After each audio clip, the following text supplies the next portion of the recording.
Hello, everybody. Welcome to our Halloween special of ClapperCast. I'm your host, as always, Carson Tamar, dressed as 22 Taylor Swift. Joined today by two lovely people in masks. Nick, do you want to introduce yourself first? Hello, It's Nick. me, Nicolò. Can you hear me? Hello there. I'm from the Venice and I have a mask right now. I'm doing fantastic. Thank you so much for having me. It's Halloween, gotta get into the Halloween spirit. I don't know how much longer I can hold this mask on my face. It's starting to get very You're warm. telling me, Uh, please. but I'm seeing, I think someone else is in a Yes, worse editor-in-chief case right Jak-Luke now. Sharp is also here. Back from his illness. He survived. Oh, maybe not. I'm How are not you gonna attack doing him today, all. Jack? Oh, God, it's like giving birth. This is my favorite episode of ClapperCast You're ever. reborn. Oh, For sure. I'm sorry that I couldn't. Um, I could not stay on any longer. I can't breathe. I'm gonna. God. I'm gonna join. Yeah. It's Hello, everyone. I'm masking. Yeah. Hello, everyone. Glad to be back. I've been very ill for the last 2-3 weeks, and I thought I was on death's door. So just to be back here to do that was enough for me. I'm crying. yeah, Well, talking about some good You're gonna be films sick for after. another 2 weeks thank you now. guys. I am, yeah. Right. Thank you guys for joining us for our Halloween special. This year, we decided to go back towards the beginning of cinema to discuss the Universal Monster films, at least 4 of them. We're not doing a comprehensive, all like 30 of them, but 4 of the main iconic films. Let's get right into it with our classic 1931 Todd Browning Dracula. Possibly the most iconic horror movie ever made, you could argue. Let's take a look at the film. We'll come back and discuss.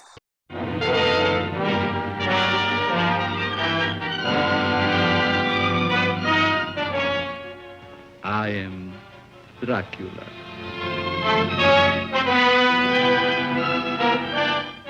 A moment ago, I stumbled upon a most amazing phenomenon. Something so incredible, I mistrust my own judgment. Look. Dracula. The very mention of the name brings to mind things so evil, so fantastic, so degrading. You wonder if it isn't all a dream, a nightmare. Rats. Rats. Okay, Dracula. Nick, I'm going to turn over to you first. What were your opening thoughts? Unexpected, right? A surprise, a shock for the Oh spooky my god. season. What are your thoughts on Dracula? It's more of a treat than a trick in this case. Um, Dracula, like you said, is one of the most iconic movies of all time. In a way, at least two of these movies are among the most iconic of all time that we're talking about today. Um, but Dracula 1941, an adaptation of Bram Stoker's novel starring Bela Lugosi, made by Todd Browning, like you said. It's a movie that I watched 6 years ago. Actually, I saw all 4 of these movies 6 years ago. With one of them, I'd actually rewatched it, more recently for that adaptation, the Invisible Man, which we'll talk about later. But all the other 3, actually, I hadn't seen since 2017, early 2017. And so this was a treat for me to actually go back and re-experience them. And starting with Dracula, I wasn't a big fan of it back in the day. I found it to be boring. I was like, damn, like the lack of soundtrack, and it's just makes it feel so stilted, so much like a stage play. That's definitely a problem of early talkies. In the gap between like the 1920s and the 30s, in that bridge, you can feel that.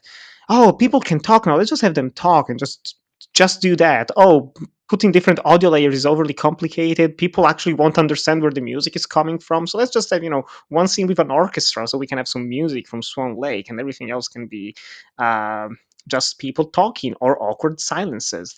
But for this viewing, I was like, you know what? I've been tracking it down for years and I finally found it. I knew there was a copy from like the DVD re release of like 1996 or something of Dracula with an original soundtrack by Philip Glass, the one and only. Most people probably know him for making, Mishima or Candyman score. and his music is amazing. I'd listened to the album and I watched the movie with it, and mwah, beautiful, beautiful. It became properly operatic. There is something so wonderful about seeing, Bela Lugosi's scenery chewing performance. Absolutely love this time around. Dwight Fry as Renfield, he stole the movie for me. There are a lot of creative liberties, and it's not a proper adaptation of the book. They changed quite a few things around, and while that kind of bothered me back in the day, I actually appreciated it this time around. I think it's pretty good. I don't think I mean, it's bordering on great. I still really enjoyed it, and I'm excited to talk a little bit about it with you guys.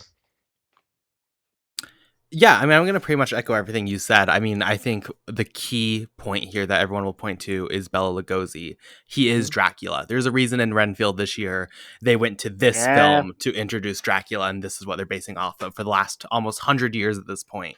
This, and we can talk about this with, I mean, almost every single one of these, but this is the character. This is the iconic staple Dracula that's been in our culture, been in our mythos.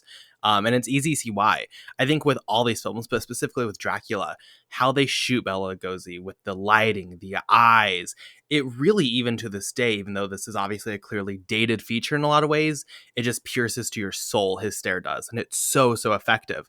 But I agree on this rewatch, especially Dwight Fry really impressed me as Renfield. I think he stole the show, to be honest. I fully agree with you in that statement. But just overall thoughts out of the way quickly. Really effective. I like the lack of score in all these. I'm interested that you dislike that aspect in it, because I love that aspect of these films. I think it adds it's just so chilling, so grounded. It never feels like it's trying to be overly big. Mm. The biggest issue here is that I think some of the swings with the production designs, it's just aged so badly. I mean, the bats, you can literally see the strings, right? Like, it really takes me out of it when this whole shot, or all these locations are beautifully, lit, and it's brooding, and it's dark, and it's creepy, and you have these great figures, these iconic figures, and then you just get a party Halloween effect. It's like, well, I don't know if that really does it for me. But starting off, I think this is a really strong start for most of the Universal Monster series, and I really enjoyed it. Yeah, I mean, I can't help but echo both of your sentiments on this experience. Um, I definitely agree with you that it's shown its age in certain parts, but there is something undoubtedly iconic about this, and not even nostalgic, but undoubtedly iconic, where there are a lot of, you can, for a film from the 1930s, you can undoubtedly see where it's been seamed. If you look at it as like an item of clothing, you can tell where the edits are. You can tell a lot of the type of production. But I do think that, that in its swing, it has held up really well. I mean, Bela Lugosi as Dracula is not only iconic, but it's like the idea and of the iconography put forward to. Granted, they've got a literary piece of material to base this off, but like Nick said, it takes a lot of liberties with the material itself. But just to nail the iconography of this character is just like, it's so simplistic but so effective. And there's a sequence where where the coffins are. There's just so much space here, which I think you could probably argue that's as what Carson said. There's a lot of production here where there's a lot to sort of be done with it, and I think they do echo that further on. They rectify some sort of quite a few mistakes, but not necessarily mistakes, but the idea of actually utilizing production design. But where he sort of just comes out of the shadows and he talks, like how slow it is, how methodical it is. And again, I think that goes back to the direction of Todd Browning, who obviously went on, believed to went on to make Freaks as well, who's a director who The next year. Yeah, which I think is very important to discuss later on, about specifically about James Whale. But just to talk about this is a director with this project who understands what othering is. And if anyone doesn't know what that term, it's an academic term about essentially the sensibility of what people are essentially afraid of, audiences, characters within their film, and to other people of different ethnicities, different voices, different cultures. And I think Todd Browning does an excellent job to establishing those people as people, because you watch a lot of these, and especially from the 30s, with minstrel shows, blackface. There's a lot of sensibility there that hasn't aged very well at all. these films are very much in tune with a social commentary, with cultural phenomenon. This film, granted, is probably the weakest out of maybe about the 4 we're going to do. There's another one which I think is just a bit more iffier just because of its production design. But this nails the attitude of looking into a character who sounds and looks different and looking into a culture. Granted, it does use it as a genre piece, and there is with the Transylvania and looking at Eastern European, especially Romani people. I think you could probably argue that this doesn't age particularly well, but it still feels shocking. I know this is ridiculous to say. It still feels ever so effective. I love that it doesn't have a score because it focuses on aesthetic and esoteric atmosphere. I just find it's amazing. Just a little bit of a tidbit here. I don't know if Nick might agree with this. These at one point were very difficult to buy in HD in the UK. You could buy them on DVD in a big box set that just no longer exists. So a few years ago, Universal released like bumper packs, so you could buy all the Dracula films, like all 4 Mummy movies, including Abbott and Costello. Then you could get some Frankenstein films, but a few of them, like the House of Frankenstein, Ghost of Frankenstein, were very difficult to get. In America, you are so lucky because you have a Blu-ray edition of all of them. All of them. It's so expensive to buy. It's out of print all the time. But Universal a few years ago, because I spoke about to Jak-Luke, who's the Uncut Gems host, about this. The Universal released a 10 film box set, and I think it started with Phantom of the Opera, and then touches on all these. It might be about 8 films, going up to Creature of the Black Lagoon. And the first time I ever watched this was in that Blu-ray edition, and it looks in 133.1 in monochrome. That is where you fall in love with cinema, to see something being. I mean, granted, the Universal monsters, so there's been a labor of love to keep those dailies and rushes to perfection. But oh my god, it looks outstanding on screen. It really does. You can feel the crisp. You can see dust in the air. To keep these films alive for almost 100 years, especially this one. Oh, it's just so magical to go back and watch this. It's such a pleasure to go back and see these films. But Dracula's a very interesting one, considering it's the beginning. It's the Iron Man of its day. Which, all jokes aside, there's a lot of parallels that I'll probably discuss later on about that. Yeah. Yeah, absolutely. I would say one parallel probably isn't the strong social commentary. I do want to quickly mention that, Jack, because you brought it up. I think that was what really struck me on this rewatch. And again, the other 3 you can go more in depth with. Dracula Element is kind of like the lighter one here. But especially in these packages, which these films are like an hour 10, most of on average. Yeah. It's not particularly long films. It's not at an era where you're particularly going to be celebrated per se by having these social pieces of social commentary within film, especially some of the later ones we'll talk about with James Whale. But like the fact that these films have this incredibly strong world building and iconography and character at the center, this monster story in each, if you want to say, but then also has some view, some relevant backbone that holds up to this day as being incredibly poignant at times. I think it really is a testament to just like how meaningful the creators behind these films are when it comes to the history of cinema. And it's kind of sad that I think a lot of the conversations surrounding these films have been solely reduced to like, oh, look how iconic they are in the horror genre, which they absolutely are. But there's so much here of like substance and meaning. It really was like shocking to me. And I've seen all these films. I've reviewed back when I was doing YouTube like years ago. I reviewed every single Universal Monsters film. So it shouldn't be that shocking. But like, especially now, seeing the absolute shit that comes out in new releases, and especially in the horror genre, seeing one just like these films just get it and see what the horror genre can provide when it comes to society and when it comes to like the world of filmmaking and how you can have that relevant voice. I just like it really, I think, demands praise. That really stood out to me. Yeah, I just want to echo this as well, because for anybody who's not sort of into film academia, it's very important to sort of put into context that when these films were made, they were then shelved, and then a few years later they'd come out and do double screenings, double features, drive-throughs and stuff like that. It would be very rare that you could watch this every year for the rest of its life. So the thing that surprises me most, just to echo your sentiment, Carson, is that what genuinely shocks me, and I say this in absolute praise, how much passion, interest, and investment the people behind these films put into this, knowing that after an hour and 10 minutes, that was it for a few years. People might not see it again. Sometimes they would get lost if they didn't do very well. Sometimes they would get destroy negatives in fire. Warner Brothers Universal backlots.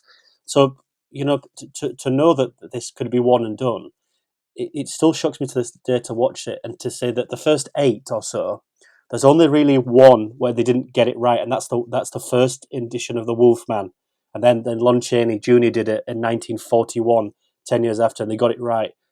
That is absolutely unheard of for 1930s productions to consistently make original pieces within within granted adaptation rights of pre-existing material, but to get it right every time, and also invest in these characters, invest in this story, and it is shocking. And I don't quite know, because again I've done a lot of research into these films. I was going to do my thesis on it and change my mind at the end.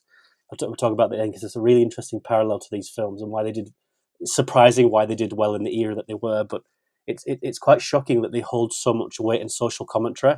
Now, granted, I think 80 years, 90 years of an existence, you can find parallels anywhere. Don't get me wrong, but they were pretty much bang on with social commentary in the 30s, the 40s, the 50s, the 60s, the 70s, the 80s, the 90s, 2000s, 10s, and even now. I don't think there's any other piece of material within the medium of cinema. Granted, art it's a different question entirely, but within the value of cinema, I don't think anything's had longevity bar those first sort of 6, 7 to 8 features. It's genuinely astounding that so much passion was put into these films, so much like documentation of culture, mirroring of morality, empathy, especially these films, which were the superhero films of the day. They were breakfast cereal. You have it in the morning. It's not a meal. It's not sustenance. So it's very interesting to see how much passion that was in here. Very much so. Yeah, it was properly genre defining and era defining as well. They managed the thing about Dracula and even some of the others, but Dracula especially, like it feels instantly iconic. Bela Lugosi going down the stairs holding the candelabra. Children of the night, what music they make.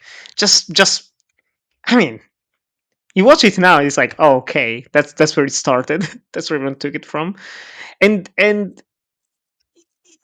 mean, same with like Frankenstein. We'll talk about in a bit, but Bela Lugosi and Todd Browning changed the idea of the vampire, how you make a vampire, because Dracula is not really like this in the book. The previous adaptation, which was illegally done, Nosferatu, he's just a vile creature. Like you see him and you're actively repulsed by him.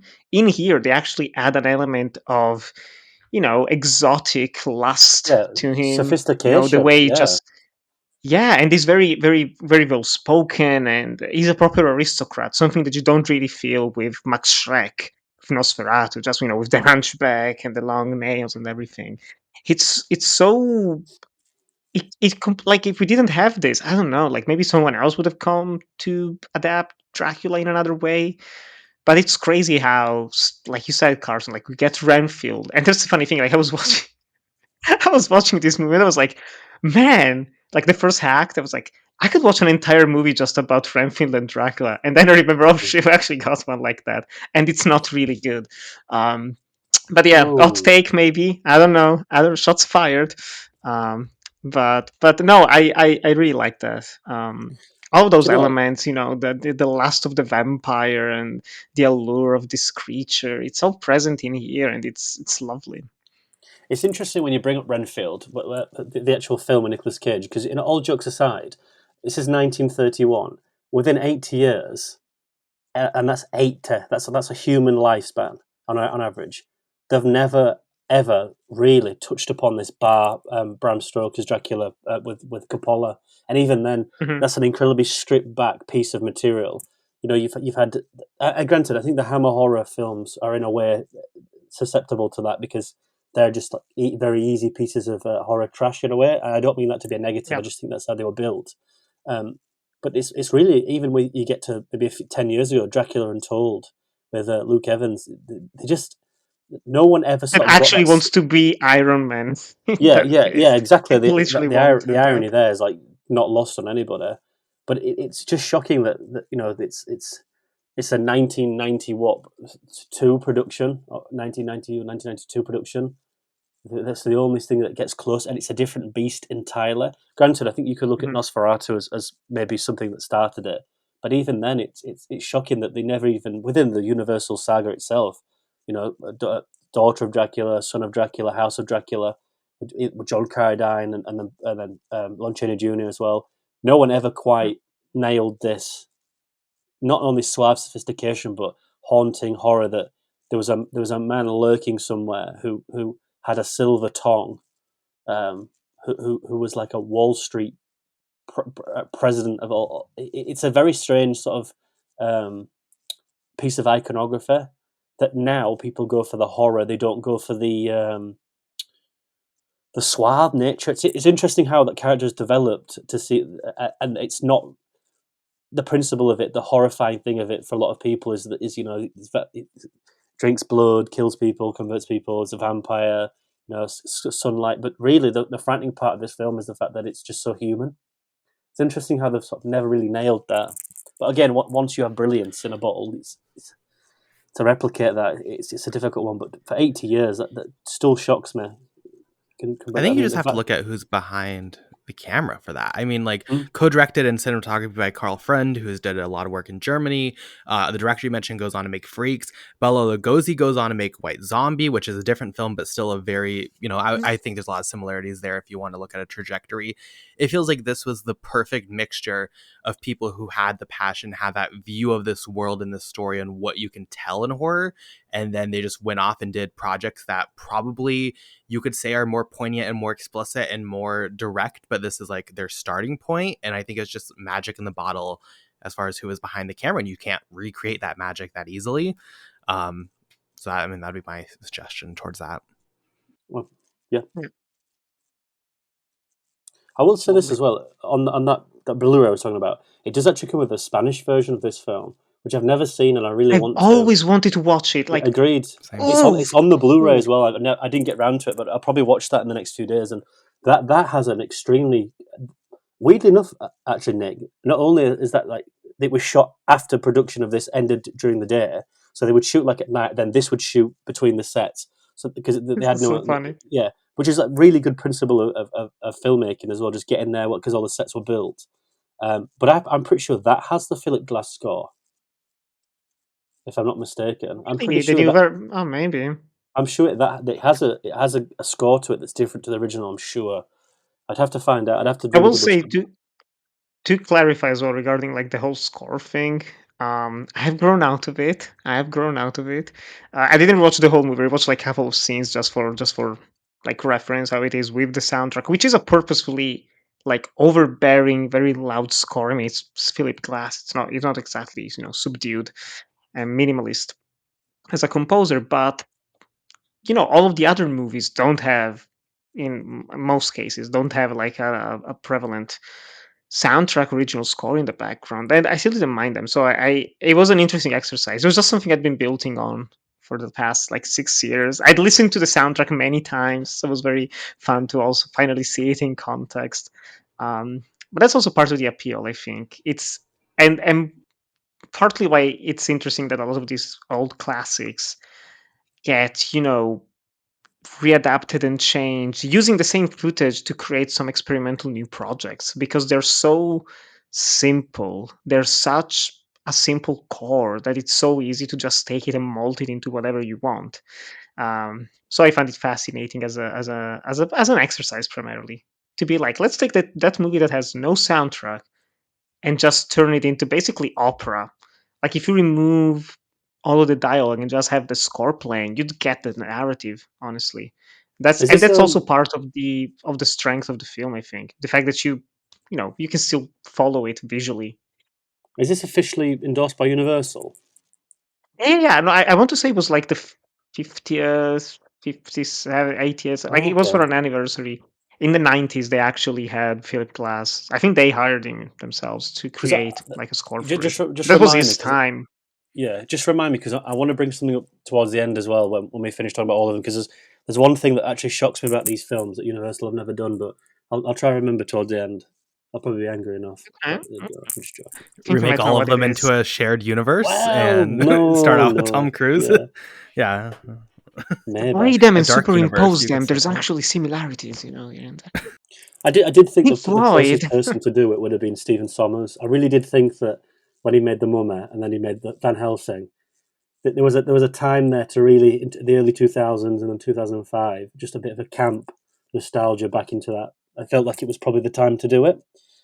Now I just think that maybe it'll be the next coming after the superhero genre. Maybe that's the next thing to go back into horror but I don't know. That's another conversation. I'm Towards the saving my end, I'm ideas on sure. that for the end. Yeah, Yeah. I've thoughts, but I'm saving Mhm. them. I'll save them.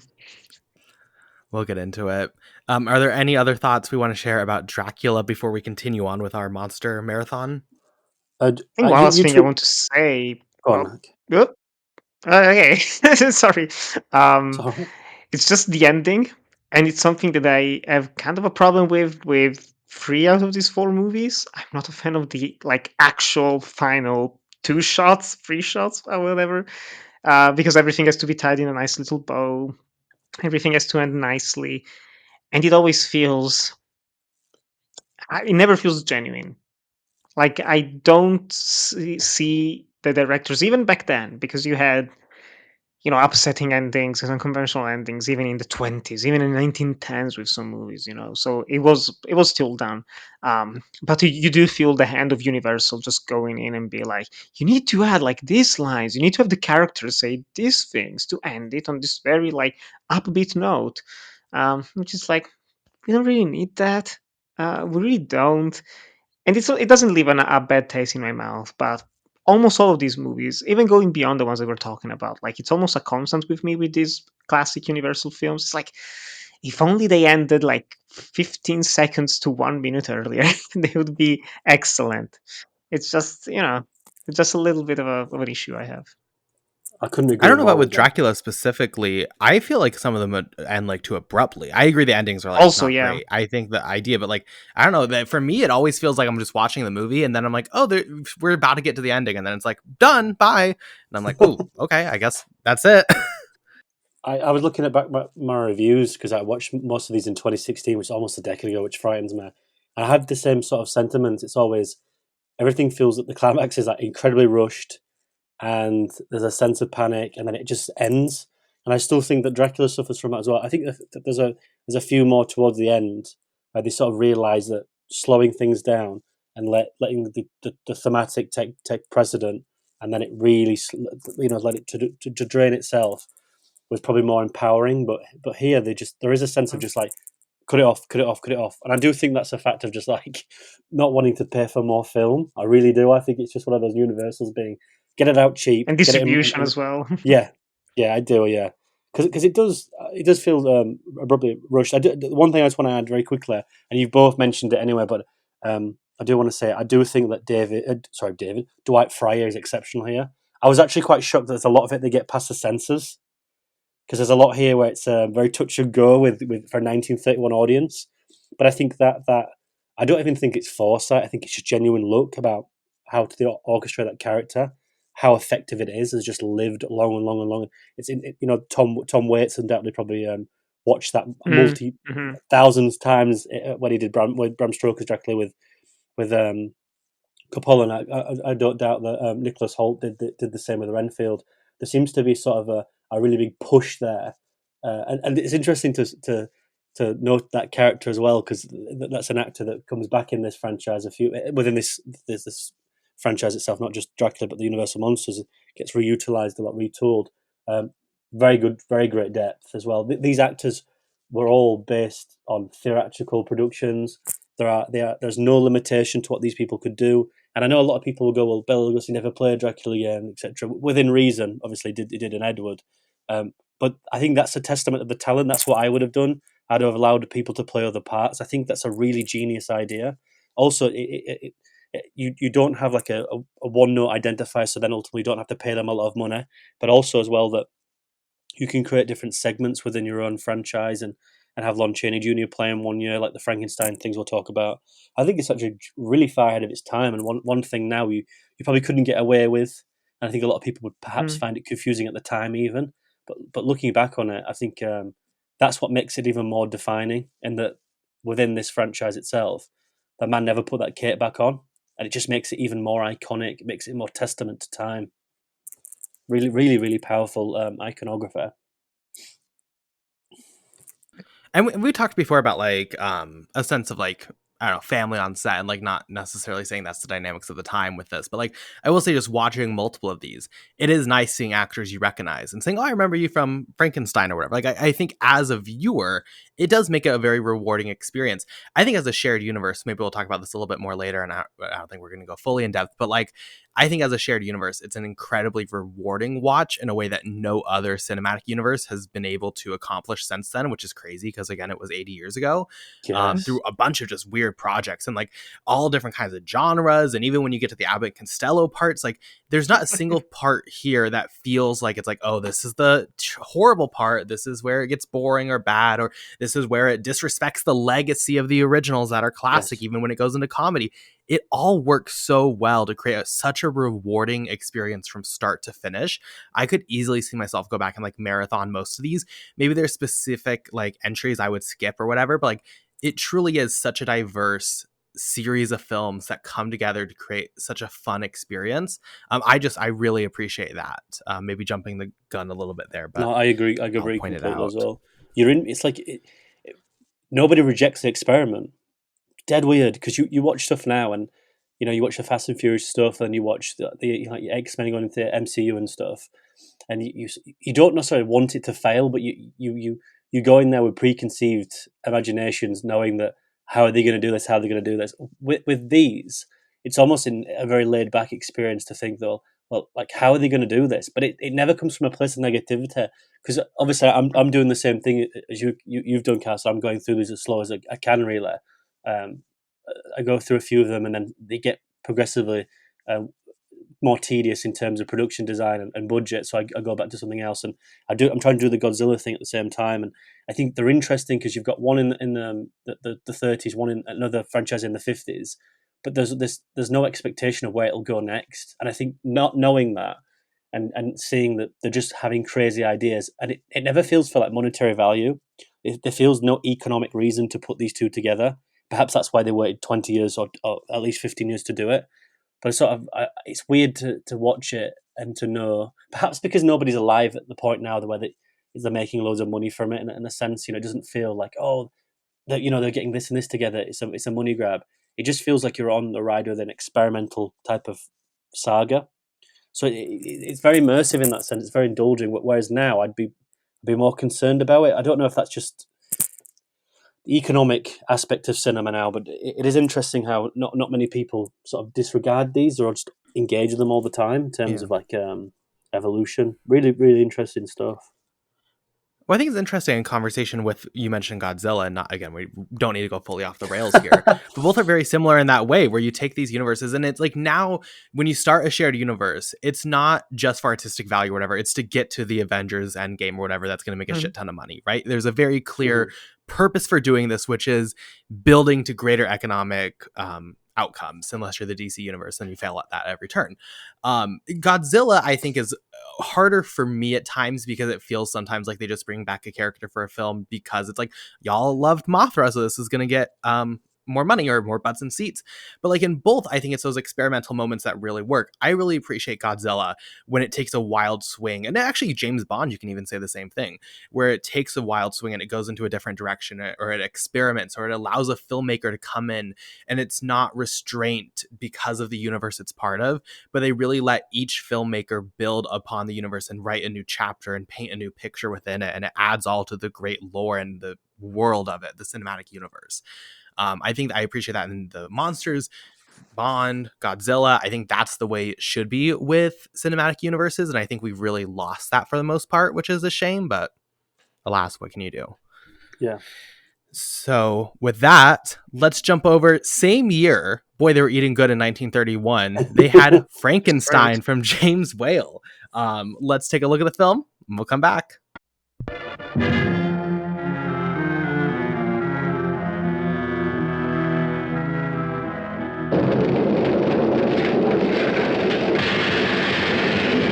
it's alive! It's alive! It's alive! It's alive!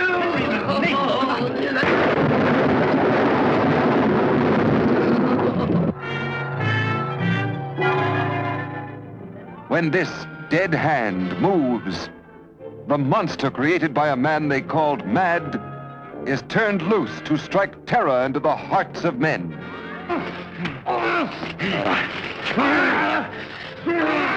To shock women into uncontrolled hysteria. Elizabeth!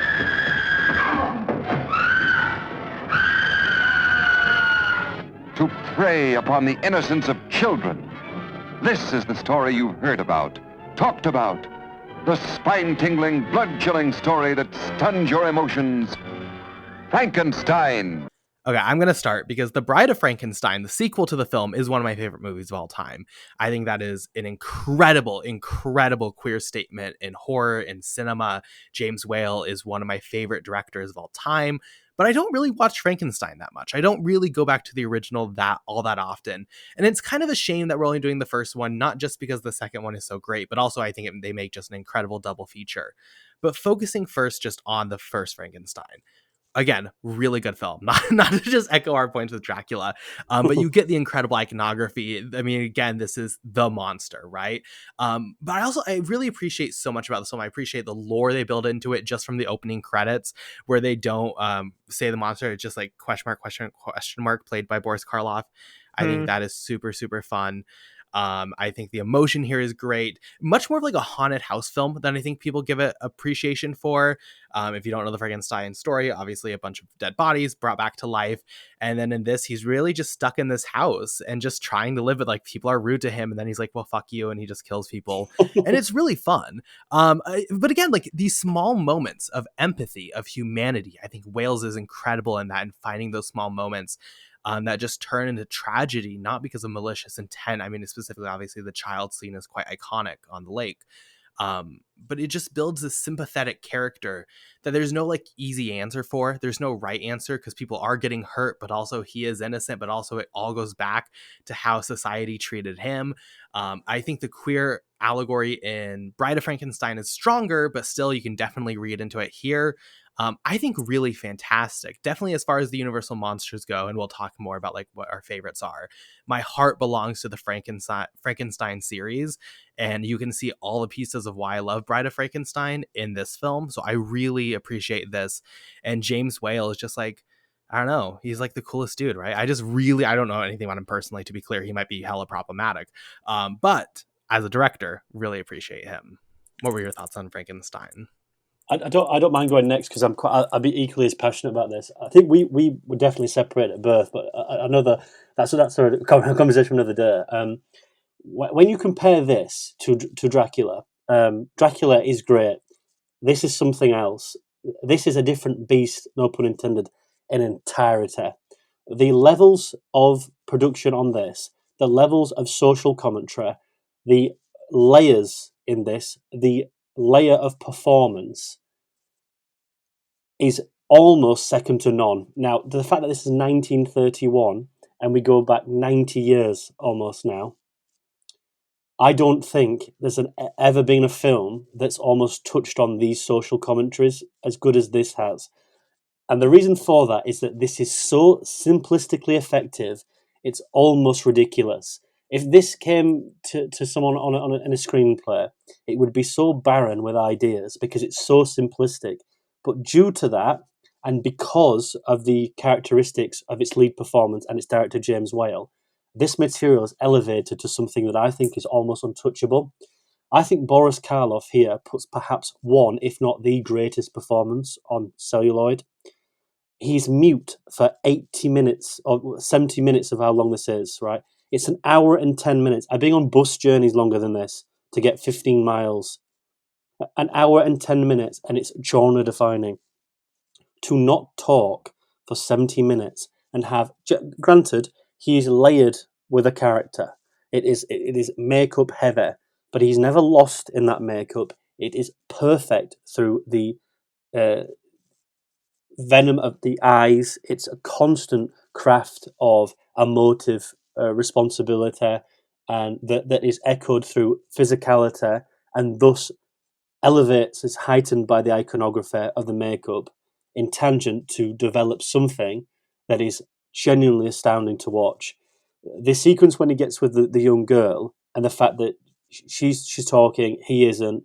There's this very strange power dynamic that's being crafted there, which this film is consistently trying to toy with. You have a massive beast of a person who has essentially the brain of a child, is mute, is trying to find oneself, is trying to understand, being empathy, grief, all these horrific emotions.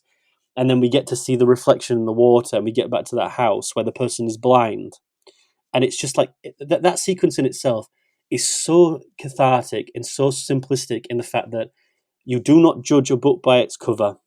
It is just so easy to accept the fact of like that, where you have someone who is blind, who has someone who the natural order would presume would be visually obscene to look at, and there's an acceptance there. Is not judging the book, is judging the human being by the actions. Now, as not to get misty-eyed here, and not to be as simplistic as that is, how effective that is on screen is genuinely mesmerizing to me. This film, every time I watch it, and it's such a breeze to just watch. Also, I'll get to it later. The production design is immense, but to breeze through this, I feel every type of emotion with this film. It is an absolute melting pot of just utter brilliance from the moment. And granted, this is going to answer a question later on. I'm presuming you're going to ask. I have another favorite as well, but there's a reason why this is in the upper echelon of the cinematic medium. It nails everything. It really does. From the 70 minutes, there's nothing here out of shape. There's nothing here where I could sit here and be like, oh, do you know, I think I would tweak that. I think it's perfection. I really do. And I think it's all down to James Whale. I think James Whale is a man who not necessarily struggled with his sexuality, but wasn't able to be out and proud with an era where you've got issues of being foreign, then you've got issues further down of being a communist, then you've got issues about being black in America, then you've got issues about being gay. All those things are all entwined in here by a man who understood those issues of not being accepted of who he was, yet could get that out through his craft. And I always see this in a very tragic way, subtextually. It's also a film about being imprisoned, in the sense that James Whale is putting those thoughts to be imprisoned in this film forever. And I find that really, really cathartic in a way, but I also find it utterly devastating that a man who gave such great artistic impression wasn't able to be the person he wanted to be. And if this film is the crux of those issues, having to internally wrestle with those consequences of who he wanted to be, I mean that also is heartbreaking that this film exists in the first place. So again, this is elevated for me even further. This film comes from a place of pain. It's about pain, and it will always be about that. It's always a struggle to sort of get through this. Once you begin to layer this over, it's not just a man in green makeup. There is a power here within this film, and it does sit very right to be in that regard of being something that's quite special to not necessarily being a gay icon, because I think that I think with horror, with like people do it with the Babadook and stuff like that, there's a genuine seriousness about this. I think where this needs to be rediscovered every 10 years. But the fact that it is 1931, that would be the struggle. But nevertheless, this is untouchable for me. I think it's genuinely perfection. Very little to add after that. It's the full package. It's the full package. That's what this movie is. Like you said it, Jack. It has everything, and primarily it has heart. It's something that you don't really find in the other movies. I would say almost any movie except maybe like the Wolfman, I think, comes the closest. But you do really feel for Frankenstein's monster in here. Um, you don't really sympathize with Frankenstein the man, the doctor. You understand him. You know why he's doing what he's doing, but you also know that it's wrong, and the way that he acts after, you know, bringing to life someone that probably shouldn't have come to life, but alas, he's here among us. Uh, it's a tale of just abuse in my mind. You know how someone just doesn't know how to act in the world, and there's only known violence and hate once it's fully let out into the world, once he manages to escape the castle, doesn't know how to act. And I think, yeah, the scene with the little girl by the lake is perfection. I think it's genuinely like one of the best scenes ever put on film. Because, and it goes back to what you were both saying about the Carlos performance. You get everything in that. It's like, oh, the girl likes her, passionate, you know, very gentle and caring. She throws the boat. See, the boat floats. Okay, if the boat floats, then you're going to float as well, right? That's how it works. And just kills her and doesn't realize what he's done as well. Um, it's so it's so tragic just in general, and beautiful and touching. It's great.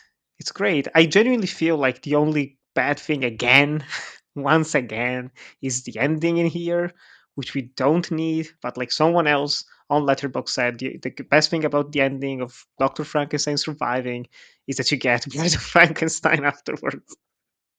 Because otherwise, probably wouldn't have that, you know, or they'd have to find some weird hoops to bring him back to life. In this case, you know, oh yeah, it's fine. He survived. Sure, we're not going to show him to you. It's fine. It's just in the room. Everything's okay. you know. Um, but outside of that, like it's so, it's just. I think we talked about Renfield, the movie that took the opening of Dracula and kind of repurposed it. Freaking Van Helsing that you mentioned earlier, Jack, opens basically as a remake of the ending of Frankenstein and all about it. And you get Frankenstein Jr. No, wait, Young Frankenstein. That's how it's called in English. In Italian, it's called Frankenstein Jr. I don't know why, but the Mel I think Brooks it's called movie, Son of Young Frankenstein. Yeah. Frankenstein. No, no, no, the Mel Brooks film. Oh right, I'm yeah, talking. Young Frankenstein. Yeah, yeah. Yeah, it's called. Yeah, I don't know. It's called Frankenstein Jr. in Italian. Um, but that one as well like takes everything from the James Whale classic and changes it up. It's so even more so than Dracula and the Invisible Man and all the other monster adaptations. You like there's no way anyone pictures Frankenstein in their head any way other than Boris Karloff. There's Mm-hmm. no way. There's no way. Which makes me super curious. I don't want to derail. We're not going to talk about it. Just as an idea, that just popped in my head. Like what Del Toro is going to make design wise, knowing how much he loves the character, I'm very interested to see how he's going to change him up aesthetically, because this like it's one of I don't know. It's like one of the three greatest creature monster makeups of all time. You have this. You have the witch from the Wizard of Oz. I don't know the Yes. other one. I don't know. Like it's probably the two most iconic looks. They're so iconic. There's actually a copyright on them. If you want to make it like 101, it's like nope. You can't have the bolts. You can't have that level of gray that they used on set. It's amazing. It's just impeccable. And compared to Dracula, there's definitely like you can see the seams, like you said, Jack, of Dracula and the bat, and some of the it's a bit dodgy at times with the HD. But in here, when you have the moments when the townsfolk are outside and Frankenstein is walking around trying to look for the creature, you can definitely tell it's all like a painted backdrop. Or maybe it's even just I don't know, like whatever they use, but you can tell it's all fake, it's all on a set, but it doesn't take you away from it. It actually kind of enhances the again the operatic nature of it all. There's something about these classic Universal monsters that's so larger than life. It feels like you're going to the opera, where what you're watching is fake, but the emotions and the drama and the interactions are just so compelling that you forget about it, and you can recognize it. You can be there and be like, oh yeah, of course, that's like the windmill is not actually like a big windmill, and there's an effect here and all that nonsense. It's not actually being whipped with chains. It's super soft, you can tell, but it doesn't matter. Like you feel it, you feel for the creature in that moment. You just want to slap freaking Frankenstein and his assistant. Wow, no, it's that's I genuinely love this movie. Like I did, I liked it, back in the day, I was like, yeah, it's good, But Bride of Frankenstein, that's the real great one. But rewatching this, I was like, man, this is also just as good. Like, this is genuinely a great fucking film. Do you know, just to add to that as well, this might be quite controversial. I do actually think this is better than Bride of Frankenstein for different reasons. But Fair. out of all the films that there's here, that there's also like unofficial trilogies, then there's like quadrilogies and stuff like that. Dracula, not so much. Wolfman, not so much. Invisible Man, they tried to, but there's no connection here. The one that there was a genuine linear connection is this Bride of Frankenstein, Son of Frankenstein, all played by Karloff. Then there's a Ghost of Frankenstein, which I've just watched today in preparation for this, which is also quite good. It's probably the three that are the strongest of the trilogy, but it's the official trilogy as well. They all connect to each other. And it just goes to show, out of all the iconography, all the character, it is the Frankenstein one that is the pièce de résistance, which is French for anyone out there. I hope so, anyway. But it is definitely, because it has so much legs, it has so much canonical vision and mirroring of our society. But bar perhaps maybe the Invisible Man, but we'll get to that next. But this is undoubtedly the one that has most meat on its shoulders, because there's so much that you can do with this, and it's quite shocking, considering that every sort of sequel that they made was slightly subpar to the originals. But the Frankenstein trilogy of this, Bride, and Son, they're all pretty good. I think it does run out of steam. The third one's 100 minutes as well. It's 20 minutes longer than this. It does run on fumes a little bit. Yeah, which is probably too long. But then you look at Ghost of Frankenstein, which is the fourth one, and then there's one after that, which is Wolfman and meets Frankenstein, which is Lon Chaney Jr. His trilogy of that, and then it ends with House of Frankenstein. So it's interesting how much this got legs as well, and it's all a constant, because it goes twofold, doesn't it? Unlike Dracula, there's the story about the monster, which was a reflection of our empathy and a reflection of morality, also of looks, of grief, all these themes. But then there's also the echoes of what it does to the societal edge within the townsfolk as well. And all of the six films do quite an interesting job of consistently and constantly putting those pieces of thematic throughout these films as a backdrop. In that Frankenstein in itself is a marvel of trying to unravel within itself, but also then having to deal with the unraveling of a townsfolk who are othering him within reason, of course, within the first film. Well, perhaps through all six of them, no doubt. But it never sort of forgets about that dynamic. Granted, it may do it too much, but it's very interesting how, out of all of the films, the societal edge of Frankenstein is ever so much more apparent, which I always found really interesting. I think that's why it has legs. That's on a personal note. I don't know about you two, but that's how I've always thought that they could get something more out of it, because it's always the constant horror of this is not a demon. This, which I put in my notes, this is not about something that lurks in the night that was made by something else. This is made by man. It is a reflection of man. It is a reflection of morality, empathy, grief, all those themes, and it's having to uncover that, grow with it, evolve with it, and see what type of person you will be. And I think that speaks volumes in a world that's coming off World War One, is gearing up very slowly to go into something even bigger. You've also got the Wall Street crash. You've just come from the Great Depression. It's interesting that this comes at a time of trying to discuss that and on a morality rate. That's what I get from it. There's a lot to write about here with this. That's why it stayed so long within the momentum. Yeah, I mean, I think the simplistic aspect of the emotions, as you mentioned in your opening, like really also plays into that. I think it's really hard, as long as you have a basic key understanding of the character, to like fuck up this story. I will say, out of every film maybe announced to come out in the future, there's not one I want to see less than Del Toro's interpretation of Frankenstein. It's different when you look at the relationship between Creature of the Black Lagoon and Shape of Water, for example, where you can really change that story and there's a lot there to elevate. Frankenstein is already, and the entire series, as you mentioned, Jack, is so like rich, and I think it's done so well. I just don't personally, and this is like also just me coming from a queer perspective, like need to see the story get rearranged and taken and appropriated and like altered into a way to be something else. I think leave it as is. If you want to remake a property, go for something that isn't rich and a masterpiece and all this. And I don't know, just the cast, it does nothing for me, that project. But I hope that it's going to be a good film still, and blah blah, we'll see it, whatever. And I'm happy for anyone who's happy. Yeah, Personal level, like I do not I'm care what it is. happy. I'm interested. I'm interested, like Nick said, to see what he's going to do with the iconography, because if it hasn't changed in 90 years, and that's not because people have not tried to, it's because it just works. It nailed it the first attempt. There's nothing really there to sort of, oh, do you know what he could have? He could have like blue eyes. No. Let's keep it certain. I'm just interested to see what sort of dumpster fire it will be. And I know that sounds horrible, but it's what I said about it earlier, where I don't go into that experience thinking, oh, this will be interesting.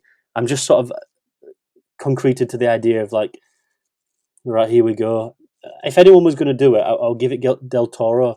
But I'd have given it Del Toro in the mid 2000s. As of late, I've been quite disappointed with his output. I didn't really like Nightmare Alley. I'm going to watch the original in the next few days because I'm on this bender of wanting to watch like loads of old black and white films I find them so simplistic at 80 minutes long, especially with work as well. It's like a blessing. I think The Shape of Water, I think, like you said, Carson, it's elevated to a point where it actually has its own legs, no problem. I haven't seen his Pinocchio adaptation, but if you fuck that up, I mean, I haven't seen it yet, but It's amazing. It's so good. Good. Robert Zemeckis has poisoned me about that. Anything that man touches is poison. So I'll have to watch that as well. But going back to that, and you get your Pacific Rims and stuff, and I'm just, it does very little to interest me, Del Toro, as of late. And I think he was a director who did really well in the idea of keeping it low budget. His Mimics, his Devil's Backbone, Pan's Labyrinth, and then just took a lot of money to realize projects, and ultimately he's in a world now that it's like Ben Wheatley. Ben Wheatley will never make a film like A Field in England again. He's in a different world now. He's in a higher budget, and unfortunately, yeah, that's what what you made the work one as in a the director. forest. I don't remember Yeah, the but name. I think that's in the woods in the earth? in the earth, yeah, which is quite earth. good as well. But the problem with that is that's created during COVID. I don't think he would have made that out of pure. Oh, that's my next project. I think he wanted to make Tomb Raider 2, and then he wanted to make Meg 2, and Rebecca was terrible. Jesus. And it was Colin at the BBC iPlayer film. Colin Benstead's good though. Go on, Nick. I will say, I'm excited for Del Toro's adaptation, mainly because I trust him. I'd be more interested, like you said, Cars. Genuinely, I'd be more interested in a Frankenstein-like story. I think this year everyone's going to see very soon, hopefully, Poor Things, which is an adaptation of a novel. I'm actually reading it right now. Great. But it is kind of like, oh, it's like Frankenstein, but something different, taking it in a different direction. So I'm interested to see what Del Toro will actually do with the original property. That has me interested. But you mentioned early Del Toro, Jack. Quick recommendation if people haven't seen it: 1973 Spanish film by Victor Erice called Spirit of the Beehive, which is about a little girl in a town, and she watches Frankenstein in the cinema, and it fucks her up, and she starts seeing the monster around. It's very much like it's one of Del Toro's favorite movies, and you watch it, and it's like, Jesus, this is like Devil's Backbone Del Toro. It's not a horror film. It's more of like a fantasy drama, but it's so freaking good. So that's something like, if you want a Del Toro like film that tackles the the importance of Frankenstein, definitely watch Spirit of the Beehive, which is a little gem of a movie. 1973, maybe on Criterion. I don't know. Feels like a Criterion movie. Sounds like an Arrow Video Check it out. film. It's very I good. also would It's very throw out good. there, if anyone wants a Frankenstein narrative from this year, Birth/Rebirth is pretty good. Again, Wow. like it takes the general concept, goes in a very different direction, which is what I appreciate. I think with Del Toro, also, if the cast wasn't, and not that these aren't talented performers, but I think they're very strange choices for how I envision like a Frankenstein film to be Oscar Isaac, Andrew Garfield, and Mia Goth. Like, I don't Do know, we know that who's cast playing is who? nothing. Because I Mia Goth know. is the bride. That's all I know. Fair Oh no, enough. Oscar Isaac will be the monster. Andrew Garfield will be the doctor, I mean, which we've done this does before, though, haven't we? very We've done little this. for me. We did it with Bill Conlon's fucking Bride of Frankenstein with Angelina Jolie. It's like that's Pride. it's like, and then we've done that before with Kenneth Branagh's Frankenstein, Mary Shelley's Frankenstein, which I think is probably the closest to being a dead accurate retelling of that. Perhaps to a point where it's a little bit So too bad. much. Yeah, I mean, I That's haven't seen it in a terrible. long time. It has an Arrow video re-release. I might check that out. But Robert De Niro is a monster. I mean, that's like We have the one something with very Aaron interesting. Eckhart. Yeah, Classic, no, classic fighting no, gargoyles. that we've forgotten about that. But I agree with Carson. Like, I just think that the whole So point many. of doing the originals that were creating theatre productions with theatre actors in cinema, but having people who could just, like Lon Chaney Jr. His dad would like bring his suitcase into work and then he would disappear into a different character. Boris Karloff could be 3 different types of characters. Lon Chaney could do everything every day. Bela Lugosi plays Igor in these films, and he was Dracula. Yeah. There's a sense of like within it's just a construct of the cinematic medium, makeup, talent, performance, direction. When you go to stuff like now and you've got Oscar Isaac, Mia Goth, for me the problem is that there's people wanting to that be on the posters, and to me it goes to a marketing degree, a marketing degree rather than it should be a degree to something like what we're going to get on screen. If it was me, and this is just I'm being hypothetically here, I would just shoot the film and then release it. I wouldn't even do posters. I wouldn't do anything like I wouldn't announce it. Get my money, make a deal with the studio, make the film, have absolutely no ego attached whatsoever. Just craft it with these actors and then release it into the void. Then market it like that. Do something like 3 days before release. Oh, there's a Frankenstein film. You don't have that pre-existing notion of like what's it going to look like, because as soon as that first test footage comes out, it's what every DCU or an MCU movie have to do now. Like, oh my god, have you seen the design? Have you seen like Brie Larson's got short hair? Like, what does that mean? It's like it takes away, it divides the whole sense of a product. It's like everybody annihilated Michael Keaton for Batman. I wasn't born then, but they did. They annihilated Heath Ledger as the Joker. They annihilated Ben Affleck as Batman, and then they annihilate Joaquin Phoenix playing the Joker, and they constantly have to release footage or pictures of it beforehand to sort of desensitize the audience. Like, can you imagine like not having any footage of Heath Ledger as a Joker until day one that film opens up in 2008? How more powerful that is, but they have to showcase it in the trailer.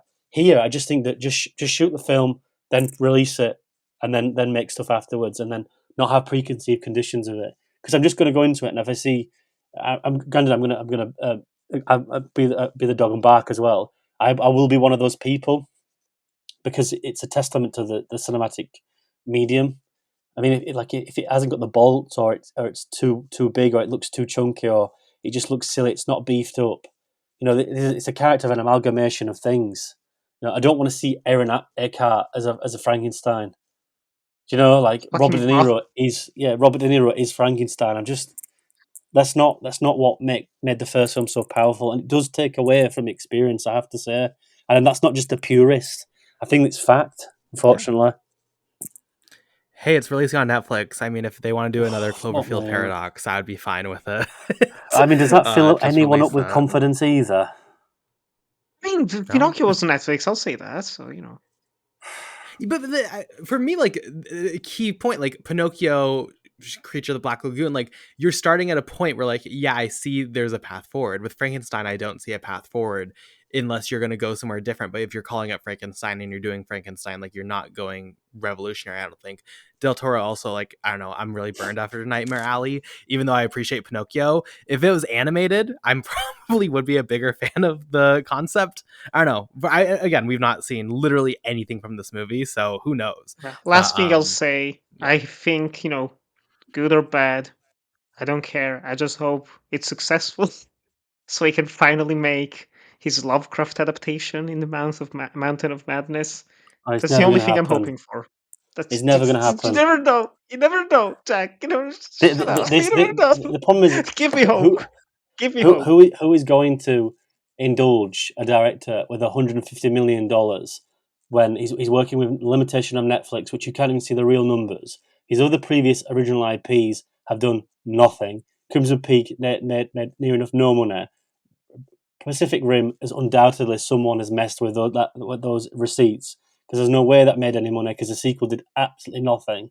I mean, The Shape of Water was made on a budget of nothing. Got Academy Award nominations, which then resulted in The Nightmare Alley, which again had Academy conversations about it, but was just absolutely subpar.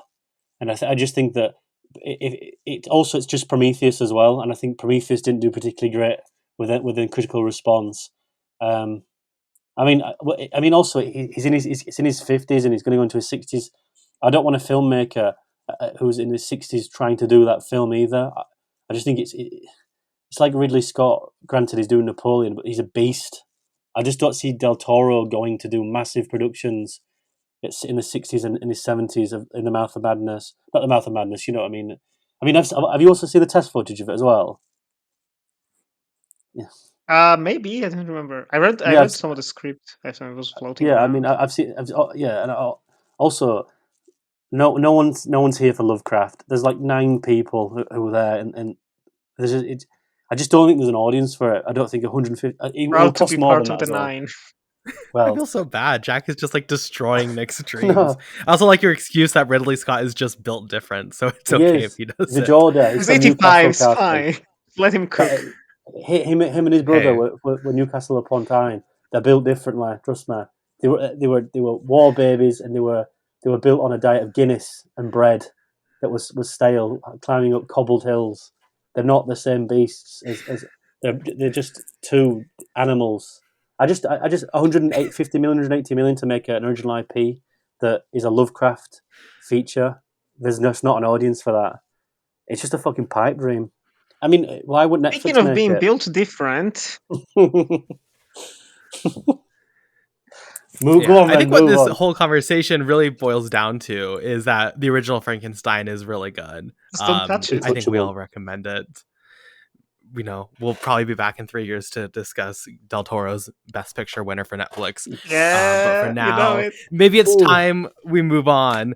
We're halfway through our marathon. Let's continue on with The Mummy from this very next year. The people in the 30s, they were eating really good at the cinema. It's wild.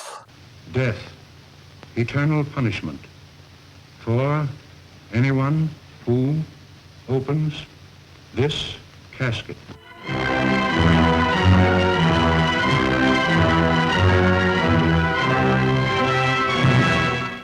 The mummy. Is it dead or alive? Human or inhuman? You'll know. You'll see. You'll feel the awful, creeping, crawling terror that stands your hair on end and brings a scream to your lips. There's nothing on earth like the mummy.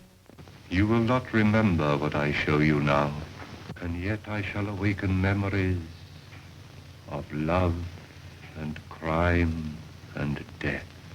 Okay, and Jack, I'm going to turn over to you to start this one off. Boy, it's like classic ClapperCast. You get to start a film. What is your thoughts on The Mummy? Look, out from the start, this is the weakest for me, for multiple reasons. This should be one of the best. I think this has, very much like Frankenstein and Dracula, well, not like Frankenstein, I'll go back on that. I think like Dracula, this has a lot of commentary about multiple things. If it's British colonialism, like Nick said in his review, if it's about otherness as well, if it's about the British and Muslims as well, which is again North Africa. I also think the African continent as well in a whole. I think the Egyptian issue with us going there and digging up tombs. There's a British fascination with that sort of thing as well. So it doesn't surprise me that this is something that could be so interesting. I think coming off, I mean, again, granted, I think Boris Karloff shows that he's got real great range and depth here. I think it is nowhere near in terms of iconic nature, being having great iconography, having a great narrative, because there just isn't someone behind this camera wanting to go deep into this. I think this is the first one where it was just, let's make it, let's see what we get. And I think the end result is just, it doesn't have any power. I think I look back at my review, and I think the set design, makeup, and again Karloff are very strong. But I don't ever find it thrilling. I don't find it very suspenseful. I don't think there's a use of production design like Dracula did. Dracula worked extremely well in the shadows. This one isn't, because they have to show off the makeup. They have to show off the design, which I don't think is a bad thing. But I think then ultimately it becomes a difficulty to merge those relationships and make it work. But it's just never intimidating. But I also think this is the first of many in this period where it uses the other without sustenance. And what I mean by that is that I think the producers saw this and made a villain out of something that was villainized without any sustenance. Dracula is a character that is frightening. It sucks one's blood. It's just a horrific demon. Frankenstein is the commentary on morality, on grief, the reflection of man. We'll get into the next one next, which is even more apparent as well. This one doesn't really have that consistent feeling of how this affects the audience, aside from that because it's another, it must be scary. I think that's just too much lacking for me. I also think that that's a get out of jail free card for this film, and villainizes a type of person, a type of ethnicity for the sake of othering, and I think that's very cheap. I think that's quite disrespectful, and I also think it's quite villainous and venomous. That's as deep as I could go. Regardless, I think when you look at them all in tangent, I think it's fine. I think it's commendable, but it just does not have the rock and roll temperament of its predecessors. And it's also the franchise again, like Frankenstein, where they really did try to run this on fumes. And out of very much like the Invisible Man, which we'll talk about next, the subparness that comes with each and every one of them gets progressively worse because they don't really know what made the first one work. More so in the Invisible Man, but here, because it didn't work in this, they're using the same sort of recipe, but the meal is just, there's no sustenance to it, and it's just a progressive nature of recycling everything, and not being able to sort of attach oneself to what worked in it, because I think ultimately this is the first one where it's just a little bit blasé, bit meh. It's fine. I would never put this in top echelon of this saga. I think it's very much mid-tier. It's fine. I think if you compare this to the Stephen Sommers version, which is like sacrilege, I know, but it was like Stephen Sommers got the idea of that colonialism and rags to riches in another person's culture is then that demon is then released. I think it works better. I think it's more horrifying, more iconography. The soundtrack's better.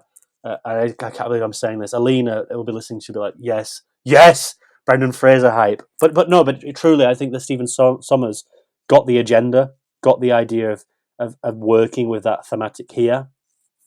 Villainizes someone because they're different without anything underneath, and to me, I think that's just a product of its time, granted, but an excuse that it can't really excuse, if that makes sense.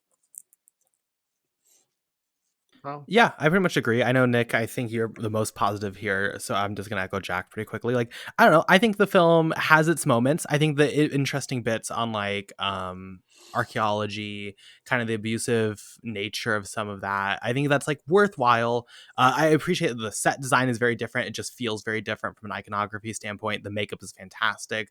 Performances are good. But it's just, I don't know, this one also just has the slowest pacing, I would say, from any of these, where it just feels like it's dull and it's dragging, especially towards the middle for me. And then the ending is just like so abrupt. I know we can say that pretty much with all these, but it just is like a snap and it's over. It just really left me where it's like good for sure. In the context of talking about, you know, in my opinion, some of the best films ever made for various reasons. This one is not one of the best films ever made, but still just overall the horror movie, like effective, brooding, you know, has some strong moments of terror. But when it comes to thematics, this always feels like it's starting to have something really worthwhile, but it never reaches that full potential. But Nick, I believe you're more positive on it. Which is shocking, absolutely shocking. Because when I first saw this back in 2017, it was in preparation for the Tom Cruise mummy, Oh, you know. There was a period in time, very brief period in time, where I had a ranking, and the Tom Cruise mummy was above this one. I've gone back on my Wow. ways since then. Um, I really didn't like it. Really didn't like it. I want to say it was the only Universal classic that I borderline hated. I was bored to tears by it. Absolutely. I don't know what was in the air that day. What I was how I was feeling. I don't know. I honestly don't know why I hated it. But now rewatching it, it's the one I was actually most looking forward to because I was like, are things going to be different now? And surprisingly so, yes. I'm actually shocked that I'm just the most positive out of the two of you. I enjoyed it. I didn't love it. It's definitely the weakest of this. I still think it's one of the weakest in general that Universal put out in terms of like first features of the 30s, like franchise starters and whatnot. But there's worse in this. Worse I didn't find back then, and that I definitely find now. Um, Not even just thematically speaking, everything that you two said, but the element of the love story between this priest Imhotep and Natsunamun, just looking for his long lost love. It's something that I found way more interesting this time around. Definitely, it's improved upon and expanded upon in the Stephen Sommers version. But even here, there's the moments where you have, and honestly, like Zita Johan, however you pronounce her name, who plays the love interest, you could say, stunning performance in my opinion. She's the type of character like we never mentioned them. That's one thing to bear in mind. Like we never mentioned female characters in the other two movies, and they are really important. Like Mina Harker in Dracula is at the center of the story, and she's completely forgettable in that film. Serviceable, just yeah, that's what the role is. She has to be pretty, try to bite her husband, and then just be saved at the end of the day. Frankenstein, just cut her out of the script. You don't feel her absence. In this film, she's the real protagonist. She's almost the hero of the piece. And she has the most screen time alongside Boris Karloff. And the scenes of the two of them together, especially talking, interacting, and there's the whole flashback that he shows her. Like, I think there's genuine chemistry between the two of them, which is something I was not expecting to find in here.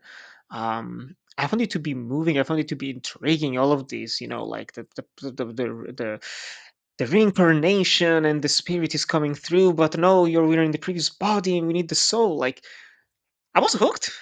I was watching it, being like, "Oh damn, what's gonna happen next?" I actually don't remember how this story ends.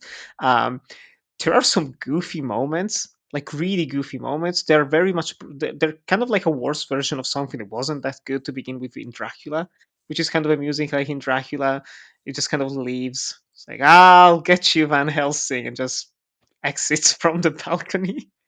And you have something even worse in here. It's just like, oh yes, you are the mummy reborn. We'll get you next time. Okay, just you can leave the room now. Like all of those moments are just goofy, just byproduct of the time. All of that, it's like a stage play. Fine, I can take it. But everything else, I think like the opening is incredibly strong. The first like 15 minutes of this, with the excavation, the mummy coming back to life. Like you said, Carson, the makeup is impeccable. Some of the finest makeup I think in film history that they do on Karloff in the opening.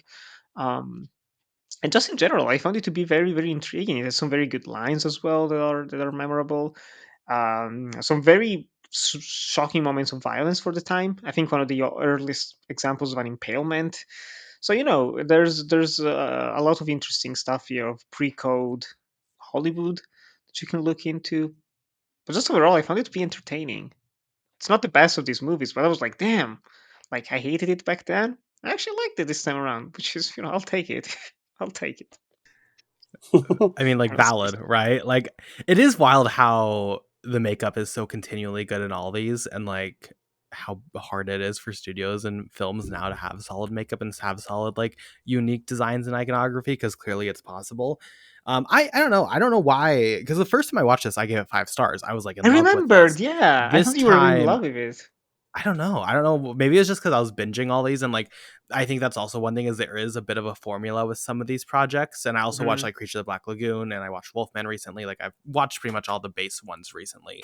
So I don't know if it was just that, but it really did like so. It was there. It really feels like it was there. It feels like this is like the little like thing you have to go through before we can talk about like the dessert, which is the Invisible Man. Like I really have nothing like more to say. Like it These was are the there, veggies. right? I don't think it's terrible, but like I agree. I think the chemistry is fine. I think that actress whose name I am blanking on right now, she is really good.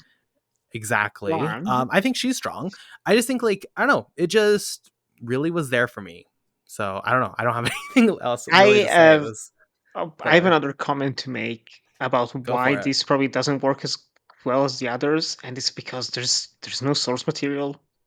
It's That's as true. simple as that, in my opinion. There's no like solid foundation to build upon because everything we talked about, you have the modern Prometheus of Mary Shelley, you have Dracula by Stoker, we have is it H.G. Wells with the Yeah. Invisible Man. I was looking into it. I was like, what are the other Universal movies that came in between? And you literally only have like between Frankenstein and the Mummy, you have another adaptation, The Murders in the Rue Morgue by Edgar Allan Poe. Another excellent foundation to build upon and to make a horror movie out of. With here, you're actually like, if you read the actual production, it's super funny. They're like, well, okay, mummies. We love mummies. What book can we get? What story can we adapt? And there's just nothing. Maybe an Arthur Conan Doyle one, okay, but there's nothing out of it. So you definitely feel that they're grasping at straws. So it's lacking that hook that just keeps you going through the narrative. And it's definitely present. Um, but yeah, I think that's the main problem with it. Also the director, I mean he did Also, cinematography and yeah. co-directing for Dracula. Like he's not necessarily like you don't really know him as a director. That's not like his main forte. He's not really made a ton. So like I think this is probably the biggest one where it feels like the rest had a lot of passion, and this one they were just like, well, we want another monster movie and here's an idea, can you go make something with it? And it just didn't have the vision behind it. I don't know, this is more like I think what I would expect from the genre, just like blindly if I didn't know the context for these. This is what I would expect these films to be, and that's not necessarily a bad thing, right? Not every horror film needs to be a 5-star, social commentary masterpiece. But I don't know, it was kind of cold. It I don't helps. know, Jack. Do you have any last thoughts? No, I think it's the exact thing I would have said anyway. I think there's an issue here of just having a pre-existing material to base something off to get an ideas and bounce. It just feels like an attempt to other a foreigner. Which for me is like, I mean, granted, I think the easiest thing to say is a product of its time, but I think that's such a cop out considering how well these films before it have done to investigate those terms and investigate those feelings, and here just to sort of minimalize that and just do it off the cuff. I think it's probably as at the time, I think probably would have been not as a downward spiral, but if I was watching these now and not knowing what was coming next, I'd be slightly concerned for them to get back on track. But there's another one yet. There's another one yet. Yeah, well, I'm sorry to any the Mummy stands out there who've been waiting an hour for us to get to your favorite, and we just kind of disappointed you on that one. This score, best original score, though, it's very prevalent this time around. There's more That's music than I true. remembered. Let's move to 1933's The Invisible Man, our final film of the marathon. Let's take a look at it one more time, and then we'll come back and discuss. Even the moon's frightened of me, frightened to death. The whole world's frightened to death.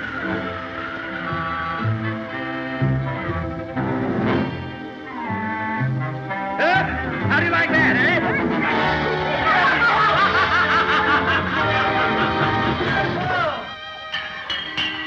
Okay, The Invisible Man, also directed by James Whale. I feel like a lot of people don't realize he also directed this one. Nick, we're gonna keep going in the circle. What are your initial thoughts on The Invisible Man? This is the one. This is it.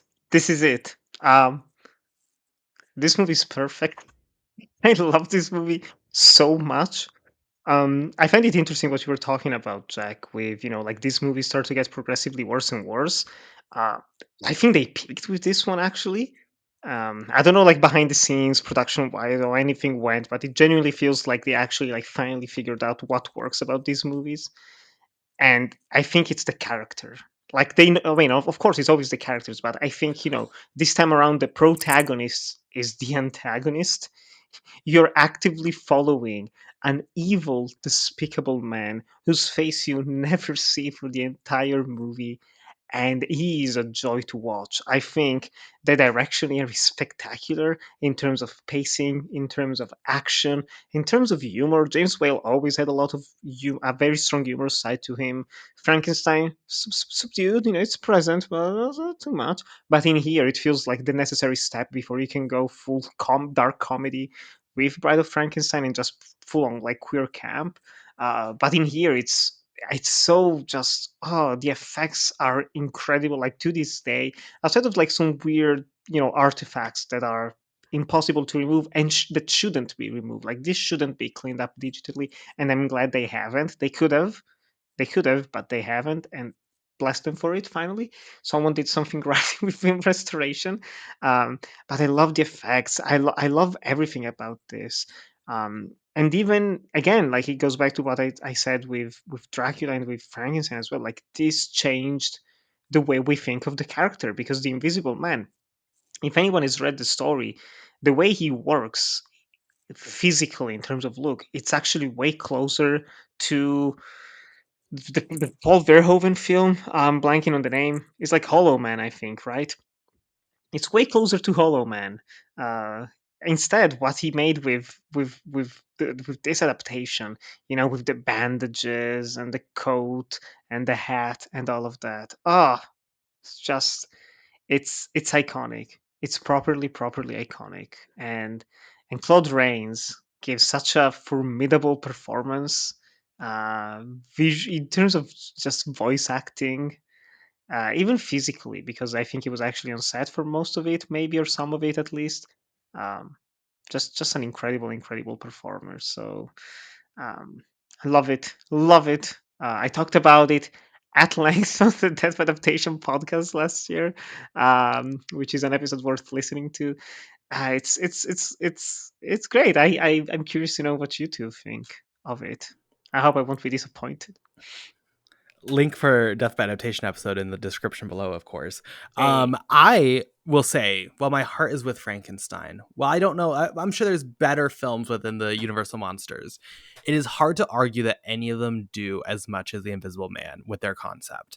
I really, really love this film also, Nick. Not only are the effects incredible, I mean, there's also just, I would recommend anyone goes watch, I forget what their channel's called, but there's this channel that does like VFX breakdowns, Corridor and Crew. they break down the stuff, yes, in The Invisible Man, and it's like really stunning to see the tricks that they had to use to think that they're achieving this stuff in 1933. Like not even like late 30s, which would be incredible, like 33. Mhm. What 90 years ago they're creating this. It was really incredible to see. But yeah, I mean, so much of also just that lead performance mixed with James Whale's sensibility as director creates a really entertaining, a really horrifying film, that continually has this aspect of wonder due to the practical effects. But there's just something, I mean, the concept of the Invisible Man within horror at first seems really simple, and maybe it is simple to a point as why it's so terrifying. But like when you're in the film, and it, you can go back to the 2020 film also adaptation, and it's there too, but like there is something truly horrifying about, just it gets on your nerves that he could be at any scene at any point and you really don't know, and the film plays around with that so well, and it builds on that, and just the effects and just like everything comes together. This is definitely, I would say, the most entertaining feature of the bunch. I think if I was like having a party, for example, with friends, and I had to throw one of these on, this is one I would definitely watch with friends. A mixture of horrifying, fun, just James Whale again knocks it out of the park to create, definitely in my opinion, one of the best horror films of all time with this. I think it's really quite stunning. Difficult to go from those two. I agree. I'm not gonna be contrarian here, or I think this I is never know. I don't want to answer a question, and people might be able to guess this. Well, actually, no, because I was quite passionate about Frankenstein tirade.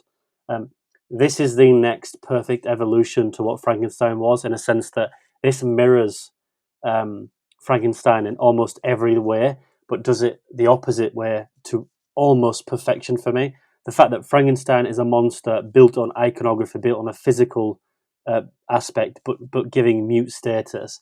This is a character who is giving a voice, but taking away from the iconographer, in a sense that there's a character there that is based on like a costume, but there's no makeup, so we don't identify with what this person looks like. As an audience, there's no reflection upon us whatsoever on a physical sense. So it's kind of complete opposite of how they devised the Frankenstein character and monster in James Whale's film. But then what this film does is that instead of externally looking at the relationship between monster and man, this looks at the monster in man. And again, wonderfully executed. But the way you both mentioned as well, which makes us more thrilling, is that pre-code, or just about before with the Hays Code, is that this touches on some incredibly dark stuff. Am I watching an antagonist here?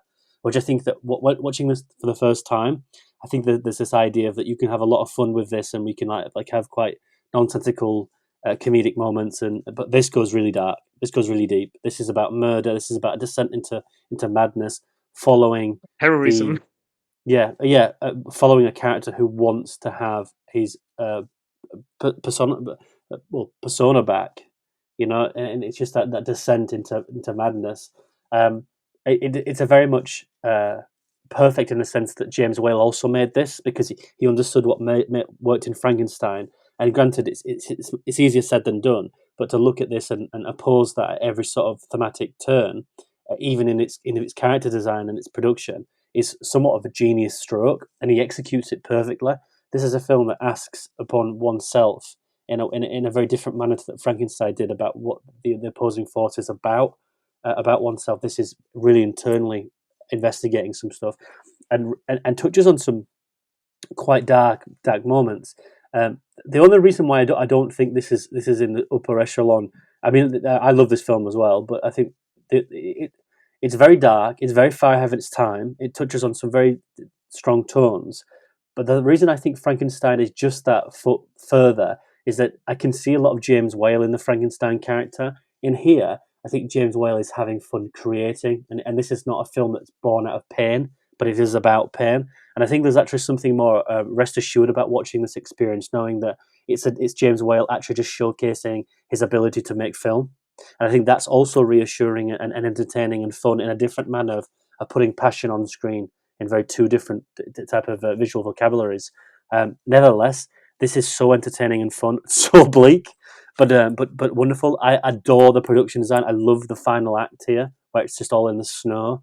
There's just again, like you said about the VFX, there is so much intertwined and intertuned here about how to have fun and how to sort of get this and nail it and have fun with the audience. And it's the same thing Lee Winnell's film also did. It elevated the material to make it a 2020 story with the Me Too movement. Elizabeth Moss is a perfect caricature of that person who can literally do anything. She could generally probably play Adolf Hitler, and then she could play someone like a comedic actress in the next breath. She's that good. She really is. Granted, her personal life is none of my business. Nevertheless, I think she's a wonderful Tom Cruise caricature effect. actress. Yeah, but I mean, they get some talent from those places, don't they? I might have to go to the one in Manchester and see what it's all about. But no, all jokes aside, it's like this perfect arrangement of what Lee Winnell understood what made the originals work by getting an actress or just ultimately a character actress who could intertwine into loads of different modes, and she's phenomenal in those films. In Invisible, I think Invisible Man is generally perfect for its era. It plays on the social commentary that the originals played on.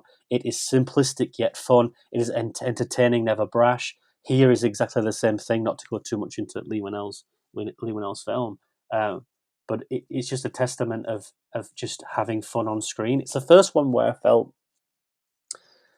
we were having fun. And that sounds really silly, I think, to say out loud. But Dracula is very intense. It's very self serious. Frankenstein is incredibly empathetic feature. It's a marvel of emotion. The Mummy is underwhelming, but this felt like it was having fun. And with that, you sort of get this sense of gleam when you're watching this character do some horrible things. It's never a big proposition to indulge in that, as is, oh my god, he's going to kill someone. Yes, it's like it's entertaining in the fact that this is quite distraught, and you don't know what's coming next. It's the viewership that's constantly engaging in its immersion because it's distinctively different to everything else. But alas, like the Mummy, they make certain choices within this film to kill everybody off, like they did in Dracula, and there's an attempt to redo this film every time. And I think there's one I haven't seen in this franchise, which is The Invisible Woman, which ironically is arguably the best one I've heard. Liam Hathaway, who's a follower on Letterboxd, give it 4 stars, which was like, fuck me, I have to watch that. The Invisible Man Returns. I don't know if this is going to be a bit of trivia here. This is the problem with where this franchise or these films have issues with, is that I can't remember. Is it Carl Rains who's the actor Claude for? Rains. Yeah, Claude Rains. Sorry. So Claude Rains is an actor that you don't have to know what he looks like. It's all through performance. The Invisible Man Returns casts Vincent Price as the Invisible Man, not quite understanding what made the Invisible Man work. If you have an Invisible Man played by someone who has a wonderful screen presence and has but then again, his voice is used quite well. But that is a franchise that is very interesting because they then try to, very much like the Sherlock Holmes films with Basil Rathbone, who's also in the Frankenstein films, they also then try to elevate them into the proceedings of the time. So you get the Invisible Woman, you get the Invisible Man Returns, but then they made The Invisible Agent, which is about the Invisible Man working for the Allied forces in Nazi Germany, which is like 65 minutes long. Well, it's actually 80 minutes long. It's interesting where they could, they take it into very interesting directions. But they consistently, and I don't know if you two felt like this within this film itself, they do make the mistake for me in that they play a lot of serious moments of tension to comedic effect. Now, that's fun because you have to play it to a wider audience in 1933, I believe, 1935 when it was made. 1933, sorry. But looking at it now, those moments of just wonderful atmospheric intensity are constantly sort of nullified by comedic indulgence. And The Invisible Agent is like a film where you could have some really serious, tense moments, especially when it has like a climax in a Nazi house where they're all there having a meeting. It just wants to play like fun and games. I've always just found that this is the beginning of that as well, because a lot of them after here have like some silly moments. I haven't seen The Invisible Man's Revenge, although I've heard that that's relatively good as well. But granted, this is a marvel of just fun. The special effects look great. The production design's immense. The performances are very interesting. It's a very engaging feature. Definitely up there for me, but just not quite at the level of Frankenstein. Yeah, I mean, it's funny, like, not to, trigger anyone. If you will listen to our Patreon, it kind of reminds me of our talk on how to talk to girls at parties and comparing that to Hedwig, as far as comparing Frankenstein to this. Like, yes, obviously it is a lesser feature, but I think this does work. I mean, we don't need to get into that film, or that series of films. But this film, I think, I agree that, yes, it does take the comedic route more than it necessarily needs to. But I think the fact that it is always entertaining makes it to where, I'm fine with that decision. I don't remember because I haven't seen it in years. Invisible Man Returns is more serious, right? It's not as comedic in nature. Do you remember? I think no. It's less comedic. It's very less comedic than Invisible Agent, but it does play on sort of. It's actually weirdly like Frankenstein in that they go to a house. There's a dog there instead of the girl. He doesn't know he has to kill the dog, and then there's a police chase, and then it's all about someone corporate affair that's poisoned him, and really he's the murderer of something.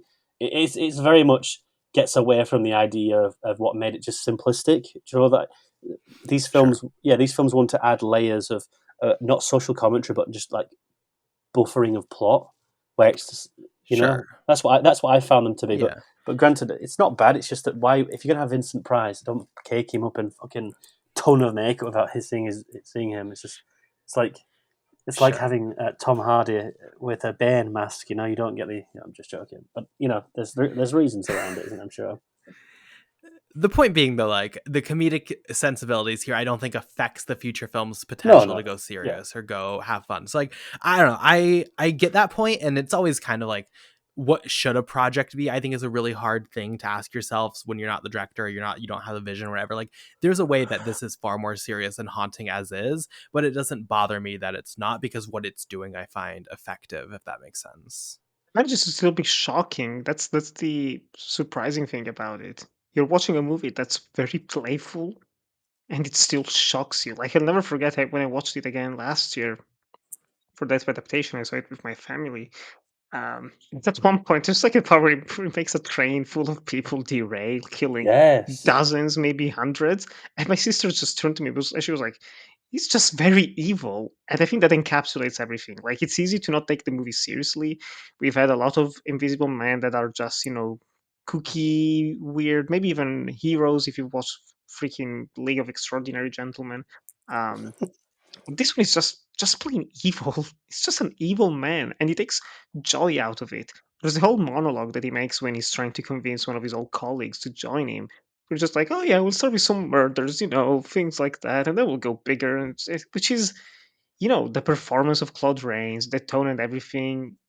It's easy not to take it seriously, but the actual weight behind it, you feel it. It's. I think it might be the most villainous out of all of these monsters that we talked about. Um, Easily the only one with not any sympathetic motives behind it. Yeah. You can look into, there's like the potion, sorry, of invisibility made him go insane, and the fact that he couldn't see himself. There's the detachment that you have with reality, where he starts to feel like a god, basically, that can pull and do anything that he wants. So there's that element that's intrinsic to the novel as well, which is very interesting.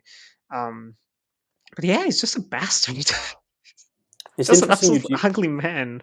The word sympathy there is actually really interesting to talk about, because it's also a stipulation that the sequels, or the unofficial sequels, change. They always make that his derangement due to the Movocaine is due to an issue that has been put on him, or he's been poisoned, or he was working to solve something.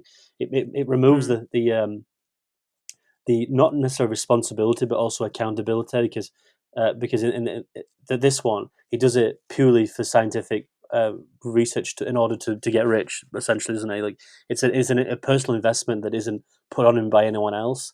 Whereas the invisible agent, he does so to help the allies. The invisible woman, she does it so she can destroy her ex boss who's evil to her. And the Invisible Man returns. He does it so he can get out of being hung for a murder he didn't commit. It's interesting how they rectify those, because I do think for an audience in 1933, I think this is incredibly risky to release, actually, because there's very little sympathy about it. You've got to be very much head on within this thematic of the film, a bit about him being an anti-hero, not even an anti-hero, just a pure antagonist, because he isn't an anti-hero whatsoever. I think for an audience, it's quite a big turn-off just to have someone who's completely deranged. And there's very little here about him as a character, which is highlighted in that he's doing something um, and not getting a kick out of it, in a way. Like, he's not pushed to do anything he doesn't want to do. Like you said, he kills like hundreds of people in a derailment of a train. So it has a lot of work to get to that final ending, when essentially he dies, and then he in his death he becomes seen again. But even then, I think if you have to morally wrestle with this film, it doesn't really open itself up to have empathetic moments either. I can imagine it having quite difficult reviews at the time. It had been marvelled for its execution, but I think it had been very, very difficult for an audience to like really indulge in that, because where's the levity? Where's the reason of him doing what he's doing? He's being pushed through this for no, like he's just going mad because he and then he's indulging in it. I think even now it's like Don't Breathe is very similar in a way to me, where we're watching someone who's just generally pure evil, but they're doing it not because they're being forced to or for a reason to. They're doing it because they enjoy it. I think it's what Saw gets right with Jigsaw, in that it's murky, but they give substantial reasons between that morality and empathy of his actions. The audience don't agree with it, but you understand from his point of view, which makes a villain quite not endearing, but have intent, have integrity, and therefore have a believability and authenticity in a way. You don't have to agree with it; you have to understand his moral objections to what's happening, and then not necessarily see his point of view, but to know that he has one. Here, there's no real moral ambiguity I found, and I can imagine that it's just the one thing where I'm thinking like, ooh, if this came out now, I think it would get absolutely annihilated for that. But at the time, it's because it's a darling and marvel of its time. I do think now it'd be like, this guy's just evil. We're just watching. It's like I'm trying to think of a comparison. I don't know if you two can think of a film where you're watching. I mean, Don't Breathe is probably the best example I could think of. But just watching this absolute antagonist as a character do horrifying things, and then at the end just dying, and then having no sort of moral reprieve from it. American Psycho. He's Yeah, not dying at the end, but yeah, no, in a way that's a way it's scot-free. eerily similar. Yeah, that's a good example. Yeah, I mean, how it gets out there is a moral ambiguity if it actually happened, isn't it? But I suppose it's not substantial enough. But I agree that's close enough. But again, even that is controversial to a point of it being difficult to watch for certain subsidiaries of people. But yeah, that's all I would say. It's not like the worst thing in the world because Orange as obviously well. I have a brain as an audience and I know it's not real. But I think that in 1933, 10 years beforehand, they were scared that a train was coming through because George Méliès was like, "Oh, there's a train coming through."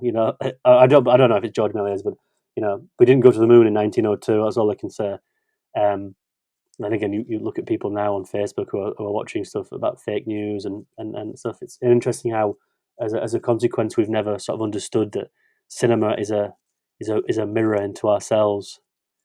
Not to get deep or anything, but it's just interesting to me. Again, it's a substantial core dynamic that these films have.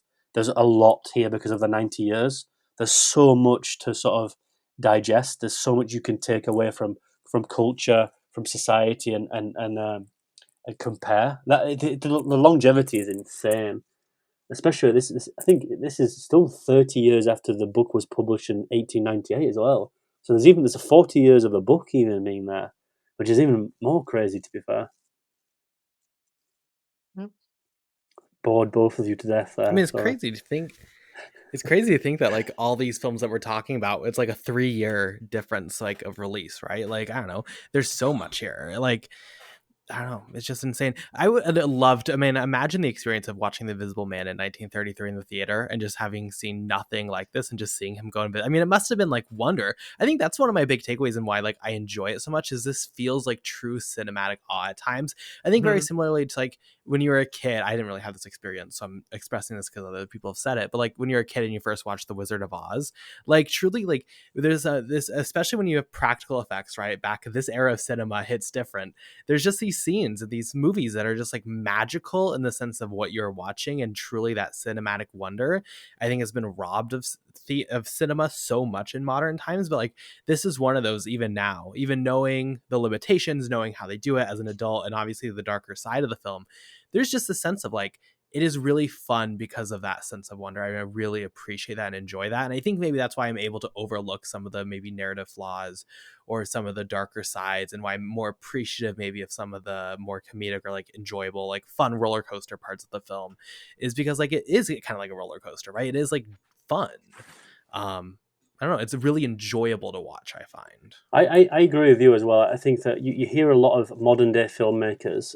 Again, we've been talking about William Friedkin a lot. William Friedkin was like, I liked movies, but I didn't take them seriously until I watched Citizen Kane.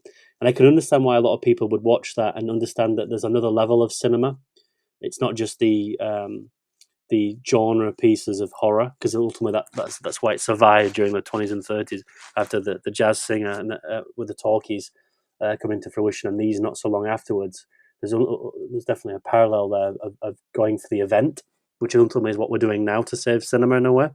And then again, it will survive because it just will. But I think what makes me always smile about these films, in that if you were 7, 8 years, 9, 10 years old, and you had some pocket change, or you were able to go to the cinema once a year, and you went to watch one of these every year, I can imagine just being so indulged, so infatuated, like having a cinema paradiso moment where you're watching something, like watching Boris Karloff on a cliff edge with his maker, meeting his maker, or Dracula coming down the stairwell from the dark with a lantern, and I mean, like seeing Boris Karloff with the mummy makeup, or then seeing Claude Rains go insane here. There's a sense of real investment of just wanting to watch these and to be so indulged. I think there's the romanticization with it, but they are marvels of its time. I mean,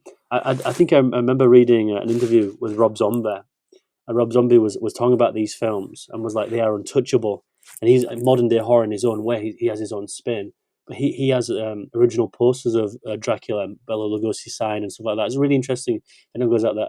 Granted, you might not like his films, but I always quite find him very interesting to listen to about horror, because he has his own interpretation of horror, especially with the Halloween sequels. But you listen to him talk about early horror, and he is such a deviation from a House of a Thousand Corpses.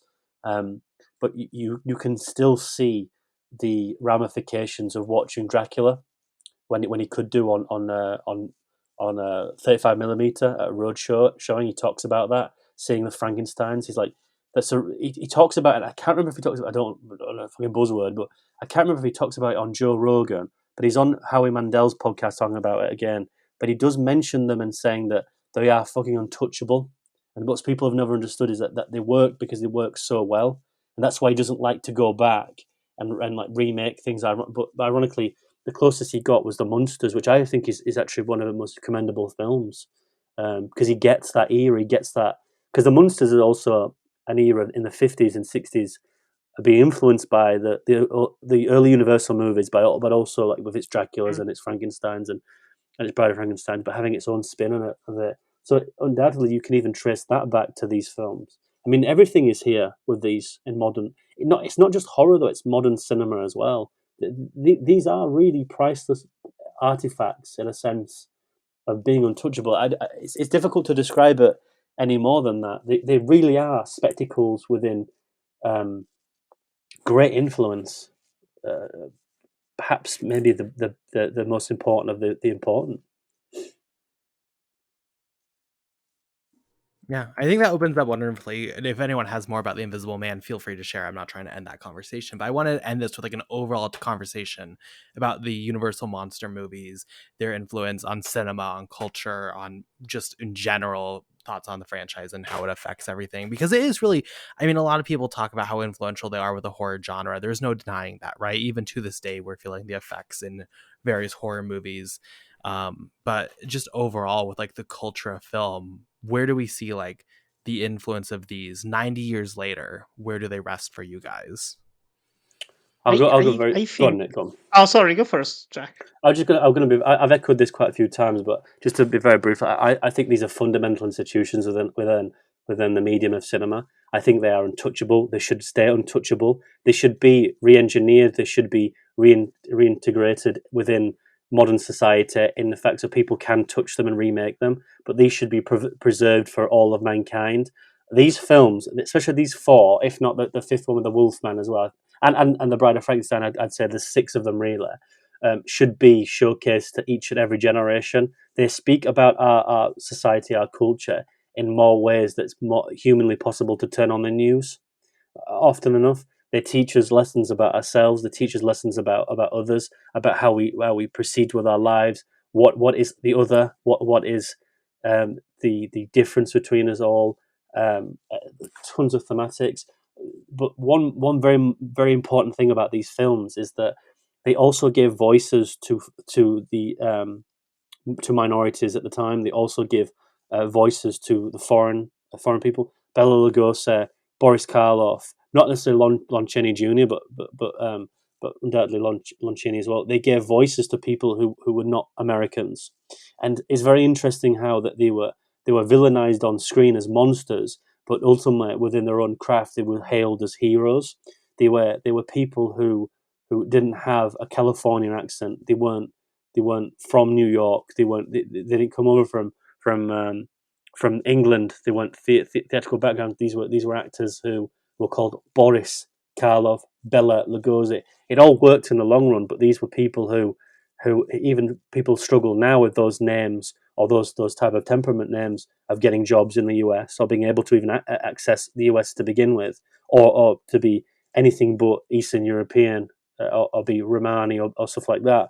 I think these films gave very much an opening onto US soil about being able to have accessibility with people who were not ones of people who lived in Belgrade and you know, lived in Sixth Avenue or something like that. These were people who were accepted for craft and then were invited into the culture.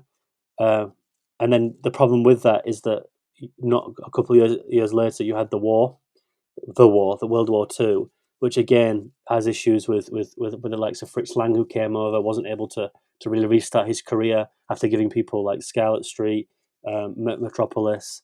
You know, you've got Dr. Caligari, which again was filmed in Germany, but it becomes at a time where there was accessibility that was there and then was taken away from them in a sense. They all had very difficult lives. Bela Lugosi died of a morphine overdose not 20 years later.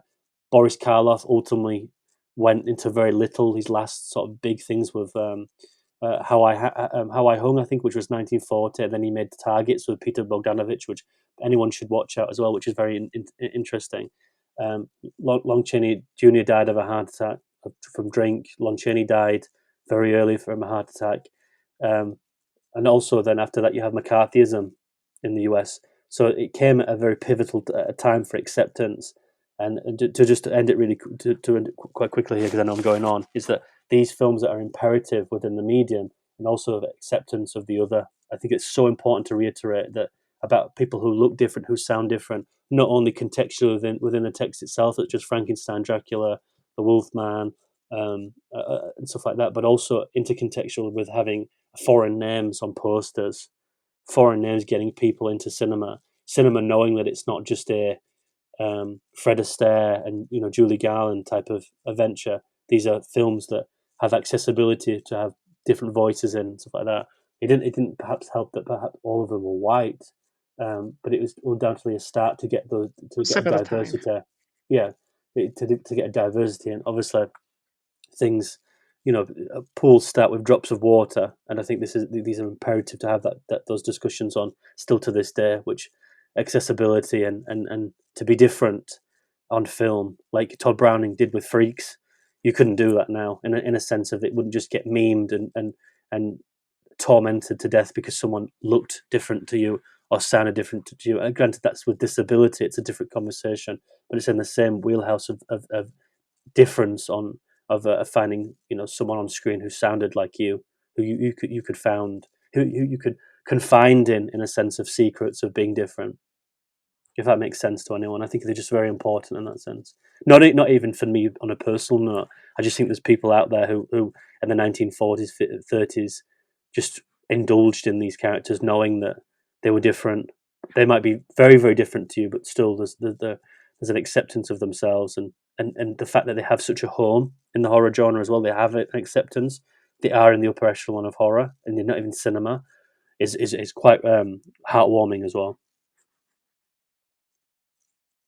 There's very little I can add to that. I'll stop I saying that completely because agree. It's true though. they're very No, personal films. yeah. What I'll add is Yeah. just what they did for film adaptations in general. Just the possibility of reshaping people's perception of classic. I do sometimes wonder, like, if we didn't have these movies, would the books they were based on be as popular? Like, if no one ever made Dracula with Bela Lugosi or Frankenstein with Boris Karloff, because again, like they were books that were being read, they were famous, but they weren't, like, I don't think, at least, iconic at the same level that they are now and that they were after I the agree. release of these I agree with you. movies. Yeah, I agree They are. completely. It's completely impossible to like. I mean, it happens every time now. Whenever you read a book after watching a movie, it's like, oh well, some things are different here and there. But if you read the books of like Dracula and Frankenstein, Invisible Man, I want to say like maybe Wolfman is based on a novel as well. Correct? Maybe not. But if you read these books, like yeah, you can find some elements of similarities and narratives and such, but the stories are very different, and almost every adaptation after bases itself more on the universal movie rather than the actual source material, which is so interesting. Um, they've changed how adaptations are made, and they've completely changed how we perceive these characters. They've changed the horror genre, actually bringing it forward by giving voices to monsters outside of like in a way even also including Frankenstein. They gave Frankenstein a heart, but they made monsters more than just a scary being that's just there for 5 minutes in a say 70-minute movie. um it's I don't know, it's fascinating. I do still prefer personally like German expressionism and what happened in the 40s with like Jacques Tourneur with cat people and I Walked with a Zombie. Like I like that type of movie more, but also they have you know those movies, at least the ones in the 40s, they can only happen if you have the classic universal monsters from the 30s.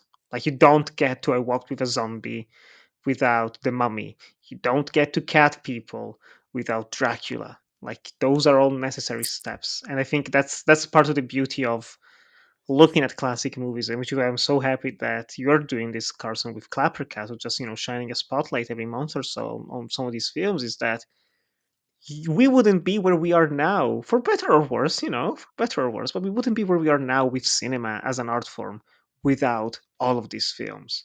And there is just something magical about seeing the birth of these cliches. That's something that I love, like watching old horror movies, watching old romantic comedies. You're watching the beginning of tropes that are still being carried to this day. They're still being used and overused in 2023, and they always feel fresh. Like you watch Dracula and you're like, I've literally seen these parts before in other movies, but they feel fresh. You see the ending of Frankenstein, it feels unique, it feels innovative, even after almost 100 years. So it's magical. I like them 6 7 years ago. Loved Bride of Frankenstein. I loved Invisible Man back then, but I only kind of liked these classics in general. Rewatching them now, I'm like, no, those are just genuinely almost all of them great, well worth watching, incredibly worth of being preserved, and just just great freaking cinema. Yeah, I mean, y'all pretty much covered it, right? Like, I think these are excellent films. I'm so happy that we get a chance to, just as a society, still, talk about them and have them be relevant in our minds, but also have a space here on the podcast to talk about them. Is definitely like something I've really appreciated, is having some of these older films on the show to not only build our own understandings of film and our own thoughts on film. And, through these conversations, I feel like I gain so much more about my appreciation for these films, but also anyone at home who's joining us on this journey. I will say it is like somewhat haunting to see, with the state of politics, in cinema. And obviously, Jack, you mentioned through the history of McCarthyism and stuff, like seeing these takes on acceptance and seeing these socially relevant films that still are relevant to this day and are bold. Like, if you think back just in a vacuum of like what films were they making in 1930s as far as social commentary, I think if you were ignorant towards the time, you wouldn't expect films like this. And the fact that these are made, the fact that these are celebrated, and the fact that we have not advanced past this to where these are still very relevant, and even these like come off as bold features, right? If Blumhouse was to put out Frankenstein like in this form, and obviously it's simplified conversation, I would still say like, oh, that's a pretty bold effort. I would say that was a pretty solid, like, worthwhile film. It is kind of haunting to see just how much we've struggled and where this is still such a needed conversation. But I'm happy that society has still kept these films relevant. They've still embraced these films. Fox News has not yet canceled these movies. We'll probably see in 3 years. I'm sure we're gonna go whole like, don't watch Dracula this year. It's bad for you. But I really appreciate that these films just have a place in our society. These are not lost. These are still worshipped and celebrated. Universal will still be making haunted houses about them for financial gain, but hopefully that will inspire one person or one kid who goes to that haunted house to be like, hey, I should watch this film. And then they watch it, and then you have an opening to the love of cinema. And that's, I think, why we're all here. That last little bit there, I think, is so important because I know we've said it throughout the podcast. I'll be brief because I know we want to move on. But James Whale is Frankenstein. Todd Browning is about acceptance with Dracula and freaks. It's very rare to have that now outside of an independent market because people are hired to do jobs. And I don't want to compare it to the MCU because I know we're probably going to do that very soon. But I can accept Iron Man for being it's Robert Downey Jr. That's his story coming from rags to riches. I think it has an important layer to it. I don't see Chloe Zhao in the Eternals.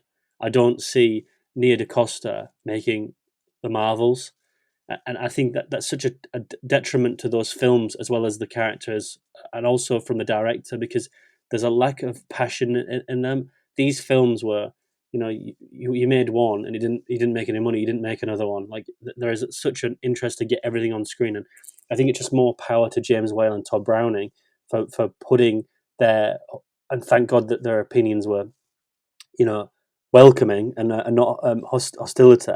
But these are films that exemplify the creators in a sense, and also the characters about in investing personal thoughts and personal experiences. And I think it's another thing in modern cinema where everything is just so regimented into making products and not having that investment of personality into it. And I do think that horror is always going to be political in a sense. Cinema always has been. I think horror is very political, and I just think it's just one of those things where it's also welcoming to watch that in 1930s. But even now, it's so hard to find.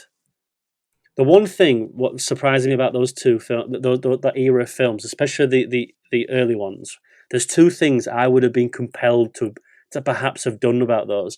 The first one is, and it genuinely shocks me, they never re-released them in color. Now, I knew it. Genuine, I knew you were going to say that. Yeah, genuinely, for Universal, which is not the most eloquent of production houses in how they utilize a lot of their lot of those films. Granted, the work with Ridley Scott a lot, but they don't really have a franchise built in. They don't have the Mission Impossible, which is Paramount. They don't have the James Bond. I'd probably be mistaken if they had anything. They did have the Mummy. They were gonna. Again, this is within reason because they were going to do the dark, whatever it's called, dark arts, Universe. the universe. Yeah. Whatever it was called. Yeah, live long in the memory. I always thought that because it's going to bring me on to my second issue, which was in the 50s and then it came back in the 80s. But I always thought that they would re-release them in colour. But I think the crispness of the monochrome works so well of how effective they are because ultimately they don't need colour to speak. They're so effective of just production design, and I think I was surprised that the Blu-rays don't have an option. Although I think if they did do that, I think they'd have blood on their hands because there's a lot of people who are very fiercely protective of it. Now, the second thing is a surprise in the 50s because they did end on this, but they didn't go through with it on anything else. And it also came back in the 80s and it came back in the 2010s. And that's a surprise that they didn't reconfigure these to be in 3D. And I'm not an admirer of this, and I don't think it could work because the feature's been retrofitted. However, they all work on like a 2D form with characters in the foreground, and you have production design. You have mist in the foreground, and I think it would work really well in especially how Frankenstein opens up. But particularly the one I'm always shocked with is a Wolfman. How that opens up with not opens up with Lawrence Talbot in the Romani Gypsy camp is like you could 3D that and it could look amazing because you don't have to worry about color. You can constantly just use the foreground and background with the actual production design itself. I think it'd be very effective. I know they did do the Creature of the Black Lagoon in 3D, but they did it in the old format of just like red and green. And it actually comes with that on the Blu-ray. Now, I'd always thought that for 100th anniversary, it would not shock me because we have cycles with 3D. You have the 80s and they have the 2010s. it'll be around that time where we get to the 2030s. Hopefully, that's frightening to say. In 6 years' time, 7 years' time, should I say? I think it'd be an interesting experiment to release those and really work on them with retrofitted 3D, because I know that it's the worst of two evils, it being filmed in 3D and then retrofitted. Because I know that you can look at something like Gravity, which is shot like that, and you look at Saw, Saw Final Chapter, and it's been retrofitted in 3D. But I just remember watching Harry Potter and Deathly Hallows Part 2 in 3D. I don't know why we did it. Fuck knows. But when Voldemort, spoiler alert here, but when Voldemort perishes and he turns into dust, I always found that really effective sort of thing in 3D. And I granted there's a different, probably monetary background, economic reason to do it, but I've always thought to myself it'd be an interesting experience to do that, to give them to a new audience for the sake of like a 3D effect. I think it'd be quite an interesting idea, because they couldn't fuck it up either. They'd have to work on it, and I think Universal needs a little bit of a bounce. And if that was a thing that they perhaps did correct and people were interested in it, there's then a conversation to say, well, if they like this and there's an audience for it, why don't we do this again? And I think it could lead into quite a prosperous thing for Universal. Yeah, I mean, I really could see that, because Universal also, what did they just release? Titanic 3D. They re-released Jaws 3D. They re-released. Oh, well, I don't think it was them, but Avatar was released 3D. I mean, I think outside of those re-releases, the last movie I saw in 3D was Sherlock Gnomes for some reason. But like, it does seem like 3D is having a moment again in these re-releases, so I could definitely see that, and I would appreciate that quite a bit. So with that, I think we're going to close the discussion on these 4 films. Let's go to our question of the week, which we're asking, what is your favorite classic Universal monster? It doesn't necessarily need to be tied to a specific film unless you want it to be. Just which one speaks the most to you? Nick, what is your answer for this? Easy. It's the Invisible Man. It's Okay. the perfect package for me. I have to say, rewatching it, I haven't seen. God, that's on me. I should have rewatched, but I didn't have the time. Bride of Frankenstein, because it was my favorite back then. Um, but I did really love Frankenstein 1941 this time around. So I was like, maybe how's Bride going to stack up compared to this? But no, watching Invisible Man, it's the only one I've watched like multiple times out of all of these. I've seen it like 4 times by now. Absolutely love it. It's so fun. It's just so fun. Um, it has the themes, it has the horror, it has the comedy, it has the effects, it has everything that I want out of a Universal movie. Maybe it's lacking that gothic atmosphere that's so characteristic of some of the more immortal classics. But I don't know. It's funny coming from someone who's not a fan of usually of sci-fi stories. The most sci-fi out of all of them is the one that I like the most. But yeah, maybe it's Cloud Rains. That voice. It's Yeah. all about the voice. Jack, what's your favorite? Oh, I've always liked I've always really liked The Invisible Man. I just think that it pushes the boundaries of what the extremity is for 1933. Also, I think it's so devilishly done as well. It looks amazing in black and white. I've always liked The Wolfman with Lon Chaney and Jr. But having this conversation, it just wouldn't be right not to say Frankenstein, just purely because I've seen like 5 of them now of that, and I think each time, for me, it's a feature that never runs out of gas.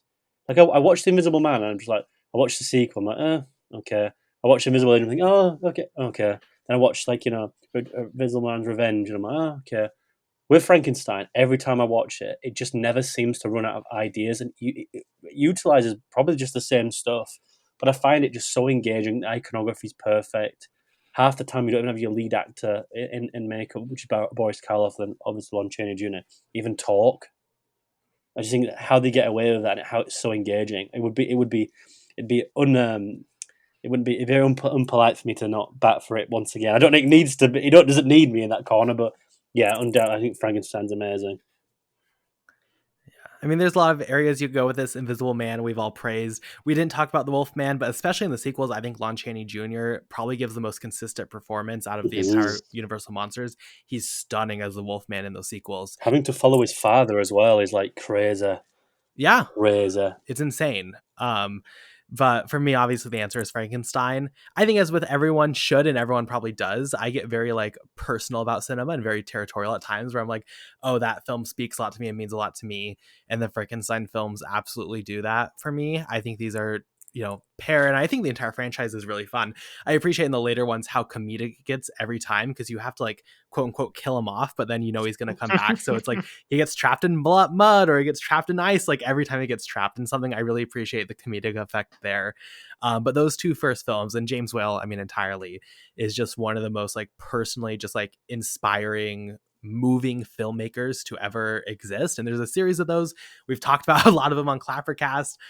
Weird that they all seem to be queer, and that speaks to me. Who knows what that says about me? But I really, really appreciate the Frankenstein monster and everything that story represents.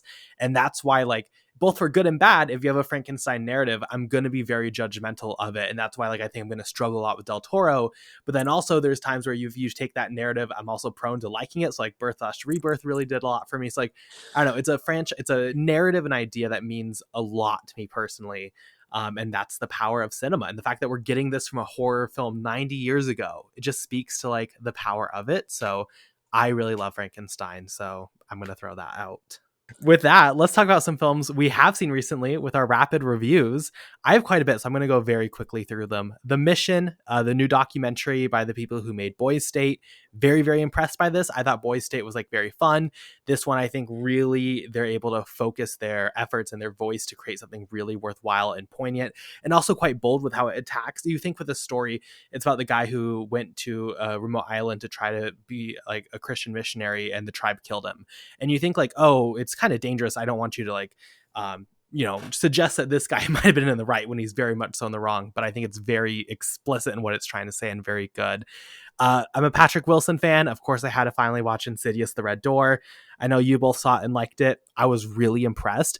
This new like era, I've not seen The Nun 2 yet, but between this and The Conjuring, The Devil Made Me Do It, I'm like really here for this new, really heartfelt, passionate like era in these franchise horrors, where it's just like people who clearly care about the franchise, taking these characters, giving them an emotional story that works. Really appreciate that. I'm a Swiftie, so I saw the Eras tour, a magical experience. Even if you went to the concert, which I did, highly recommend you go see it in theaters, because it just is one of the best times of the year. On Netflix, Mike Flanagan released The Fall of the House of Usher. Nick, I know you saw it and really appreciated it. This episode, I'm watching it tomorrow. I am such a fan. I don't know if anyone here or anyone listening watched Castle Rock on Hulu, which was an original series based on the works of Stephen King, but instead of adapting a singular story, it took a lot of ideas and built an original narrative. And I thought that was such a clever concept and done so well. And I've been wanting a series like this, and this does that with the Poe stories. It takes a lot of these concepts and ideas, but it builds something completely original. And I think it's probably his best work as far as what he's done at Netflix. I know Nick on Death by Adaptation, we had a great conversation about The Haunting of Hill House. I will also link below and recommend. And then finally, I'm not going to get into it fully because it's going to be our next episode. I did see Martin Scorsese's The Killers of the Flower Moon. Ugh, y'all, I'm like, I very rarely had this difficult of a relationship with a film, because obviously I love Scorsese. The Irishman, he's also coming off like 5-star, love The Irishman, maybe my favorite film of his. And I had such a difficult relationship with this film, and the angle it chooses, the length. I think it's really well acted. Technically, like the technical craft, obviously really well made. But I had a really difficult experience seeing the film and then writing my review for it. It like sent me into a spiral even. Like, I don't know. I'm very excited for that episode. Very interested what y'all think when you see it. But with that said, what have you guys seen? Jack, what is on your rapid review list? So I've just finished my Hooptober marathon. I was meant to do 31 films, and I think I've done 47. So a lot of bonus. There's too much Exorcist in there. There's like 2 documentaries, 2 sequels, 3 sequels, 2 prequels. The original. I watched the first 3 Saws as well with my wife when she was here, just to indulge her into that after the Saw X marathon. At the moment, I've been very in and out of watching stuff within reason. I watched Retribution, Nimrod Atoll from Liam Neeson. Boring. I watched The Reckoning, the Jimmy Savile docudrama series on BBC One, which is harrowing to watch. I think Steve Coogan plays him very well, but very murky waters, especially from crafted from the production house that ultimately knew about him as being a villain is terrifying. I watched Expendables 4 at the cinema and I want my money back. It was absolutely shite. I've been very ill, as I've joked around, so I do this thing where I try to watch like brainless things, and that tends to be modern modern franchises. So when I was ill, I went down to my mum and dad's house to try chill out, and keep the heating on, and I watched all 4 Hunger Games again, and I watched all 3 Maze Runner films. Um, I actually quite highlight that. I really enjoyed the Hunger. I might have been in a fucking swell of fever, but I quite liked the Hunger Games films. I think Catching Fire is still excellent. Maze Runner, I felt like had diminishing returns.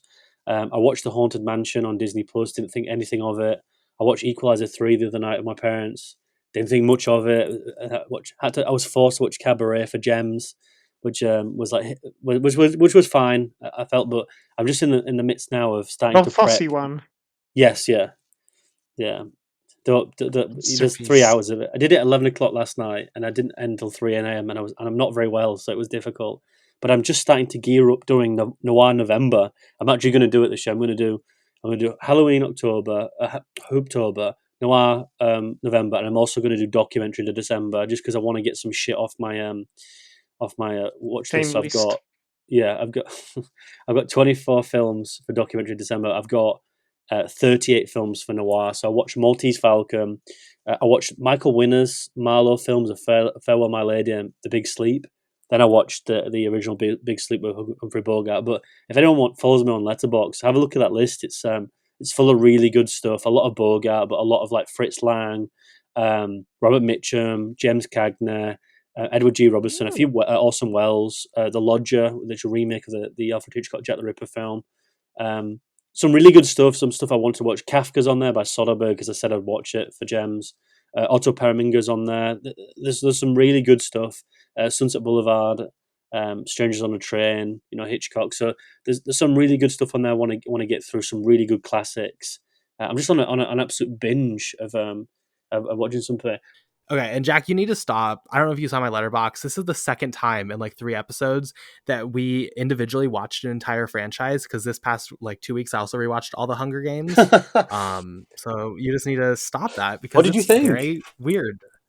I love the first 2. Third one, good. Fourth one, awful, terrible. Yeah. But the first 2, I think that for me, the first one is slightly above Catching Fire, but both those first 2 really, really well done, interesting, like way better than they have any right to be. I love that you rewatched The Maze Runner, because like that's where the teen genre just like starts to flop for me. But the Hunger Games, like there's genuine craft there. It's genuinely a good franchise. I would say, because I just saw the last one. Well, I don't think you're missing anything there, to be fair. But I watched the first one on Blu-ray when it came out. I didn't watch the cinema, but we got free tickets, me and my friend, when I was at college, to watch. We were going to go watch The Exorcist, and they wouldn't allow us to redeem the ticket, so we had to go watch 2 2013 releases. So I watched Prisoners, which was excellent in the cinema. Johannessen's score there is like magnificent. Yeah, it was amazing. And then we watched Captain Phillips. But I remember going to watch with my sister, because it was playing at the same time, Catching Fire. And I'll be honest, I think that film is so elevated to the original, because it has more money, of course, but it's so deeper in theme, so enriching. The problem with those 2 sequels is that they then talk about propaganda to a point where it's like, well, I thought we were watching something else here. They're very serious films, but it was like, we're watching something, and now we're just watching people make stuff up. And Philip Seymour Hoffman is shouting and then apologising for it. But then he's shouting and he's apologising for it. Very strange. But Maze Runner was, yeah. I don't like Death Cure. I think that's generally one of the most conventional films I've ever seen. But we go through trauma, and fever dreams are not fun, and those films were not fun. Well, luckily, either. I don't think we're ever going to have a Maze Runner retrospect episode on ClapperCast. I think we have a lot of films before we get there. Those are all fake movies. Let's save it. Nick, what have you seen recently? I haven't seen much. I haven't been able to. One thing I did manage to watch, finally, the Kane Mutiny Court Martial. Loved it. Great last feature by Friedkin. Just excellent all around. I also managed to watch, speaking of excellent, it's not a big screen per se. I managed to watch Shortcuts projected on a screen. Um, the radio of my old uni had a screening of it, and I went to it, and it was literally me and 4 other students of the uni, and it was a DVD copy from the library just projected on a screen. So probably would have looked better on my computer or like a tablet or something. It was crazy. But still, it was super fun to watch. Finally watched Shortcuts, the Robert Altman movie. It had been on my watch list forever. Big influence on Paul Thomas Anderson and Magnolia, which is one of my favorite films. And I loved it, loved it. Great ensemble piece, very funny and sad and tragic. Just great. I kind of want to rewatch it again in a Blu-ray better quality, not a shitty DVD that freeze framed at every change of scene. I didn't miss DVDs. I'm sorry. It's been a while. Um, but no, that was fun. For October, last two recommendations, of course. Watch. I'm almost finished with Fall of the House of Usher. Loved it, loving it. We'll see where it goes. Like I'm one episode away from finishing it. Oh, but I love Mike Flanagan. He always delivers. Not my favorite of his projects, but it's still very good. I think. We'll see where the ending goes. The ending can make it or break it. Have you seen But Robert Altman's Caine Mutiny then, as well? I haven't. I haven't. Yeah, Robert There's like Altman 50 different remade it. versions. Yeah. Yeah, Robert Altman did it in 1988 with Jeff Daniels. Yeah, I I know might there's one watch with that Humphrey because Bogart as well that's in the original. Yeah. 50s. Yeah, so it's fascinating. But speaking of October, last recommendation, rapid review. A movie that came out this year. It's like one of two 15K budgeted movies that came out that a lot of people love and a lot of people hate. One is Skinamarink, which I haven't seen yet. I'm probably gonna love it. Carson, what do you think? I'll like it? Yeah, Of course you will. What do you mean? yeah. Both this and the one you're about to mention. I hated both, but I was like, oh, Nick is gonna adore these. There's The no question there. Outwaters. Mwah. Catnip. This is catnip for me. It's a found footage horror Catnip. film where the first half is just character building, just nonsense character building. It's just like, okay, seeing dudes and friends just in the desert making a music video. They love Terrence Malick and the Tree of Life, so they recreate some shots. It's fun. And then it just goes fucking insane. It goes full on like experimental avant-garde bullshit that I absolutely ate up. That's my shit. I loved it. It's so good, just these long shots of like trying to light a desert with a super shitty flashlight and you can see anything and it's scary as fuck. There's some moments of like mutilation that really got to me. I think I don't know, like it messed me up. Actually, it got to the halfway point where everything gets dark and I was like, no, I'm not doing it. Like I was watching it on my computer. I was like, I'm not doing it like this. I like turned off all of the lights. Phone was in the other room. I was like, I'm gonna get myself immersed in this second half. And it actually like really got to me. I found it to be really disturbing and affecting. So love the Outwaters. And I really want to watch Skinamarink. That's like next ish in my list before Halloween actually comes because I love these films. I know like both directors as well are queer, and there's like already some queer readings of them, so that's fascinating. Um, so yeah, give Have me you seen Dan avant-garde Savage's horror Host? bullshit. Which one? Sorry, Have you seen Dan Savage's Host? I Not have, I Host. have, I have. No, Yeah, yeah, no, yeah. that the Host is the good one. Host, we did that on ClapperCast. Host, Dashcam. Host is the good one. Dashcam. Sorry. I Even then, I have. forgot about it. Sorry, My yeah. memories repressed it already. Have you seen that? I have, and it's garbage. It's straight up like it's not even like politics aside, even though it's very hard to put politics aside with that film, whether intentionally or not. It's very confusing, very confusing film. Oh. Um, but I really didn't like where it goes. Just cool idea, I guess, but just it goes nowhere. I find it to be actively irritating. One thing that I like about the Outwaters, the way it uses found footage, is that Mm. it's actually pushing the medium forward because like okay you may like it or not but at least it's not the same shit you've seen many times. Like it's not, well, maybe it is in a way, I don't know. It feels different to me. It's actually trying something different with the format. I'm not Dashcam was laughing at just you. very annoying, just very Yeah. annoying. And it goes I'm, nowhere. Like the ending was terrible. but I'm not I almost laughing met at him. you. I almost met him, Yeah. Reb Savage, like because he came to my university for a master class, Mm. and I was like, oh, actually, I watched Dashcam because of that. I was like, oh, he's coming, so I can go to the meeting, and I watched the movie, and I kind of reconsidered going to the master class, and then Yeah, actually yeah. didn't manage to get in. So I was like, well, dodge the bullet, I guess. I just wanted to ask him about the movie. I was like, what was the point? What was your idea? I don't even want the point because that's a terrible question to ask a filmmaker. But just like, just why? Just why? Hey Rob, what happened? What happened, Rob? Bro, I've seen Host. You got the juice. Where is it now? I haven't seen the Boogeyman as well.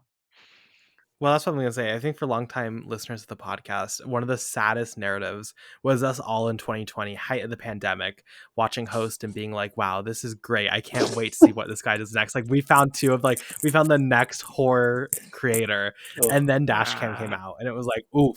And I don't know if, Jack, you've seen The Boogeyman, but I saw it and I was like, ooh. So just, I. That's the reason why He's I on a bring it roll. up. At least we have Host. I'm not Let laughing. him I'm not cook laughing because Tarzan. I'm not laughing because I find like your response is funny. I'm laughing because I just genuinely I remember watching it and be like I just didn't. I was like what? And it's just like what a horrible human being. Because we were talking about God, was it like we were on ClapperCast and you'd asked me because you were like, have you seen Dashcam yet? And I was like no, I've been sent something called Dashcam and I'll watch it. And it was something else, and it was equally as like it was tremendous. And then finally it was like on VOD. I was like, oh, I'll watch it, and I was just like, what? I just didn't have any. I didn't have any of a expressive opinion, but just like have a scrambled up face and like, what? And it was like rapping over Still the like, appropriate response. yeah, what an absolute shit show. I just always laugh because I always forget about it. And I remembered about it and I was thinking like, what a piece of shit. Whoa. Barbaric, actually. Imagine seeing it. Oh, you went to a Imagine seeing it festival? at TIFF with no Yeah. expectations. I was so hyped because coming out of Host, I was like, oh, we're doing it again, and then just like it's relentless. It is one of the most painful films to sit through. Peace and love, Dashcam and Rob Savage. Didn't mean for this to turn into like a shit talk of you, but like, no. Yeah. I watched the Bogeyman or whatever it's called, Boogeyman. I watched that, but like, I have no expectations of that director ever again. And the fact that like, I'm skipping it. yeah, they're talking him up to do like quite big productions now. I'm like, well, I know I thought you had to aim high for those things, but now you can just fall on your ass and you want to do a Marvel movie? Like, go on, do a Marvel movie. I don't know. I've heard good things about Skinamarink though. I don't know if it's available here. I've heard very good things. I have no idea what you would think, Jack. I'd love to see it on the big screen. Like I think that and Outwaters. I think they both I need. hated it. I think I probably would agree with you. Just that avant-garde horror, like I love that for you, Nick, and I love it for everyone. But for me, it's like not. It's just not for me. It's just not my vibe. That's fair. That's fair. I don't blame you for it, honestly. Dashcam here. Who releases Dashcam? Like who releases Skinamarink in this country? Like, I'm just like I don't. Like, it wouldn't be Arrow. Arrow wouldn't touch it. Who's like not 88 Films? It won't. It's not a digital exclusive. It's not on like any stores.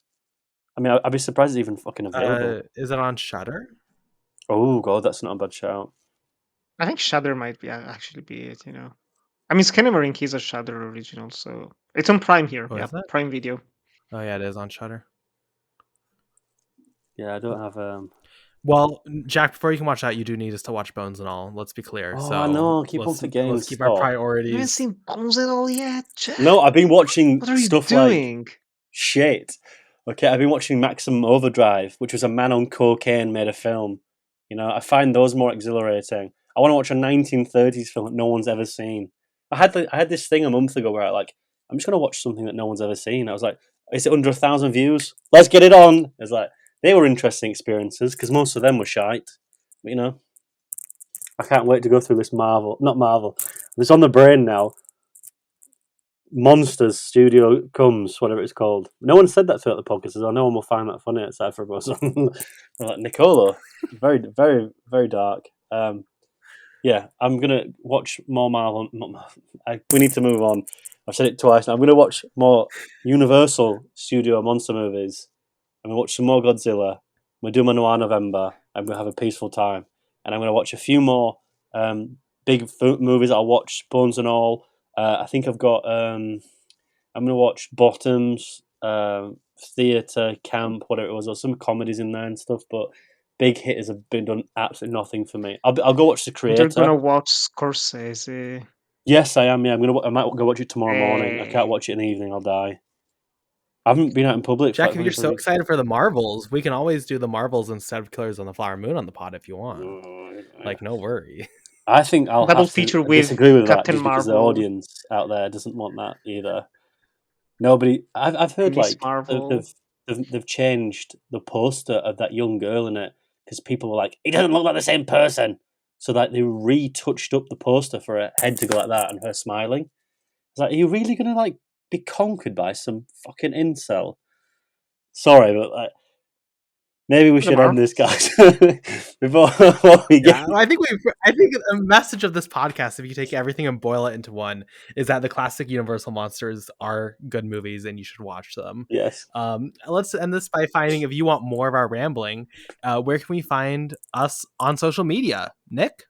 You can find me on Twitter and Instagram at NikkiGro97, and there's links to everything that I do, my Letterboxd reviews, my YouTube and Vimeo, and Enjoy the Movies. And there's also still my coffee campaign, if you're interested, for my short film Phantom Touch, which is currently in post-production for just, I don't know, what, $3 for €4. You can get early access link and thanks in the credits, and you're supporting a making of documentary that I'll eventually make regardless of whether we hit the goal or not. And you can find the link to that in the description, of course. Jack, where can we find you? You can find me at the cesspool that is Twitter and X. I'm not paying for it. And at Letterboxd, well, no, not at all. At Letterboxd and at Clapper LTD with the username at Jak-Luke Sharp. Yeah, some really good stuff at the moment. I'm doing a lot of back catalogue stuff because we're getting to the end of the year, and a lot of releases come out around this time, which are usually either Oscar bait and then January, which is shit. So really, in the cinemas we get, it's stuff I've already seen and catch up, and you know, like the Creator and stuff. I didn't get to see anything at BFI, which is unfortunate, but yeah, just catch up really. So my letterbox is probably the way you want to go at the moment. Yeah, check it out. And you can find me on Twitter at BP_movie reviews, Letterboxd Carson Tamar. Thank you so much for listening and watching. I hope everyone, if you're watching this on day of release, has a great Halloween tonight. Hey. If you're watching this later, a little weird to be celebrating Halloween in November, but hey, shout out to you. And we will see you next time, because in a couple weeks, we'll be back to discuss Martin Scorsese's Killers of the Flower Moon. Until then, stay safe. Goodbye.